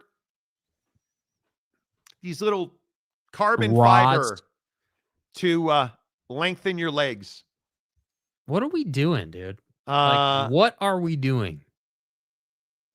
It is at a minimum, the low end of the procedure is $32,000, not covered by insurance. You know what else the crazy thing is? In Europe, if you go to Europe and do this, you have to sign a waiver that says if it goes wrong, you won't sue. It is not malpractice eligible. That's wild. Isn't that just a huge indicator you probably shouldn't be doing this? But you crazy-ass millennial men, I'm too short, Daddy. Can't dunk a basketball, bro. Time to get leg extenders. Hi, this is James. Welcome back. Can I move into the basement so I can save money for my leg extenders? Who are you, Forrest Gump, dude? With your leg medals? Like, what are we doing? Bro, they're paying $32,000 to $37,000. Yeah, sorry, bro. I can't imagine. I can't imagine. Good night. Committing any money to being taller. I can't. I can't. No, I'm not going to pay any money for this. This is what you're paying, $37,000. You are out of your. Well, why is that cool? Why are we doing that, bro? That's brutal. Millennials have so many issues. I don't even know where to end. Yeah. You know, like that. I had some pretty awesome conversations at this baby shower. Mm-hmm. This woman hasn't dated in 10 years because she cannot fathom getting on a dating app. So she lives at home with her daughter, who is a professional. How old do you think she is, Jake? Her 32 daughter? years old. Yeah. Her daughter is 32 years old. Yeah. Her and her mom, the house is paid for. This 32-year-old daughter covers anything having to do with food. Buys it, cooks it, cleans all the dishes. The mom pays the utilities. Like, it's a great setup. And you know what this mom told me? I'm getting so much flack from my friends because I'm allowing my daughter to live in our house. She's 32. Probably time. No, why? Why? What do you mean, why? Because dude? Why? I'll never understand this. Why do we want to force financial hardship on our kids? If this girl is a full-fledged adult, master's degree, excellent career job, making real money, they travel together. This girl is engaged. Now she has a long-distance relationship, so it works right now. Mm-hmm. But they travel the world together. She pays her own way. Like, she is a full functioning adult. Mm-hmm. Why should this woman live alone in a 3,000 square foot house when she has a daughter who essentially can split all the costs with her? And this is in Los Angeles, by the way, where it is not cheap to live. I have zero problem with it. We put these stigmas out there. The house is paid for. Why does this lady care? Yeah. I mean, that's a little bit of a unique situation. I think that's not the common situation. I think, there's a lot of 30-year-old millennials who live at home and don't have a career or a life or anything going for them. And that's the person where I say, hey, like, what are we doing? At some point, you got to have some personal pride. In this day and age, should we be in a hurry to have our kids leave the house? No, but I think that there are lines in life just as a person. Like, I understand if you're mid-20s, late 20s even, I can get down. Especially in the economic climate we're in right now. But dude, you start getting into your 30s. I mean, how long are you going to wait to just, I'm not saying you got to go out and get some palace of a place, but I mean, there's some pride in like having your own place and like doing some of that stuff. Like, at some point you need to be doing some of that. And if you're not able to do it in your 30s, you've made really poor decisions in your 20s. And you're not getting away from that. Able is the right word. Are you able to do it? Are you making a good financial life decision? Mm-hmm. I say you are. And I have no problem in any way, shape, or form. I have no problem with working together. If you live in anywhere on the West Coast, essentially, like Boise, Idaho now is unaffordable. I don't know how many people realize this. Mm-hmm. Boise, Idaho is unaffordable. You cannot afford, most millennials cannot afford to buy a house in Boise, Idaho. It's wild. And so I look at California, and everybody said, oh, there's a mass exodus in California. Yeah, that never happened. That never happened. And so we were looking at homes in Southern California this weekend. You can't get into a house there of note for under $800,000, I don't think. You're looking at a $5,000-$6,000 mortgage payment. It's outrageous. Yeah, I maybe think you shouldn't live in is. California, right? Like, I mean, like, I hate to say it. Yeah. I think it is. We just have put ourselves in these situations, and I don't know how you fix it. I have no idea how you fix it. We should dig into that conversation a little more, because I agree.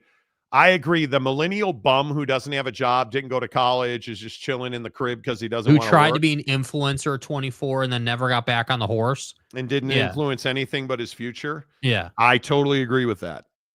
But I don't know. I think it's an interesting conversation. Yeah. So anyway, the Monty Show presented by the Advocates at theadvocates.com. The best injury attorneys in the business, where you don't pay unless and until the Advocates win your case. You have nothing to lose. 24/7, 365. Get clear, risk-free advice at theadvocates.com. Until tomorrow, say goodbye, Jake. Goodbye, Jake.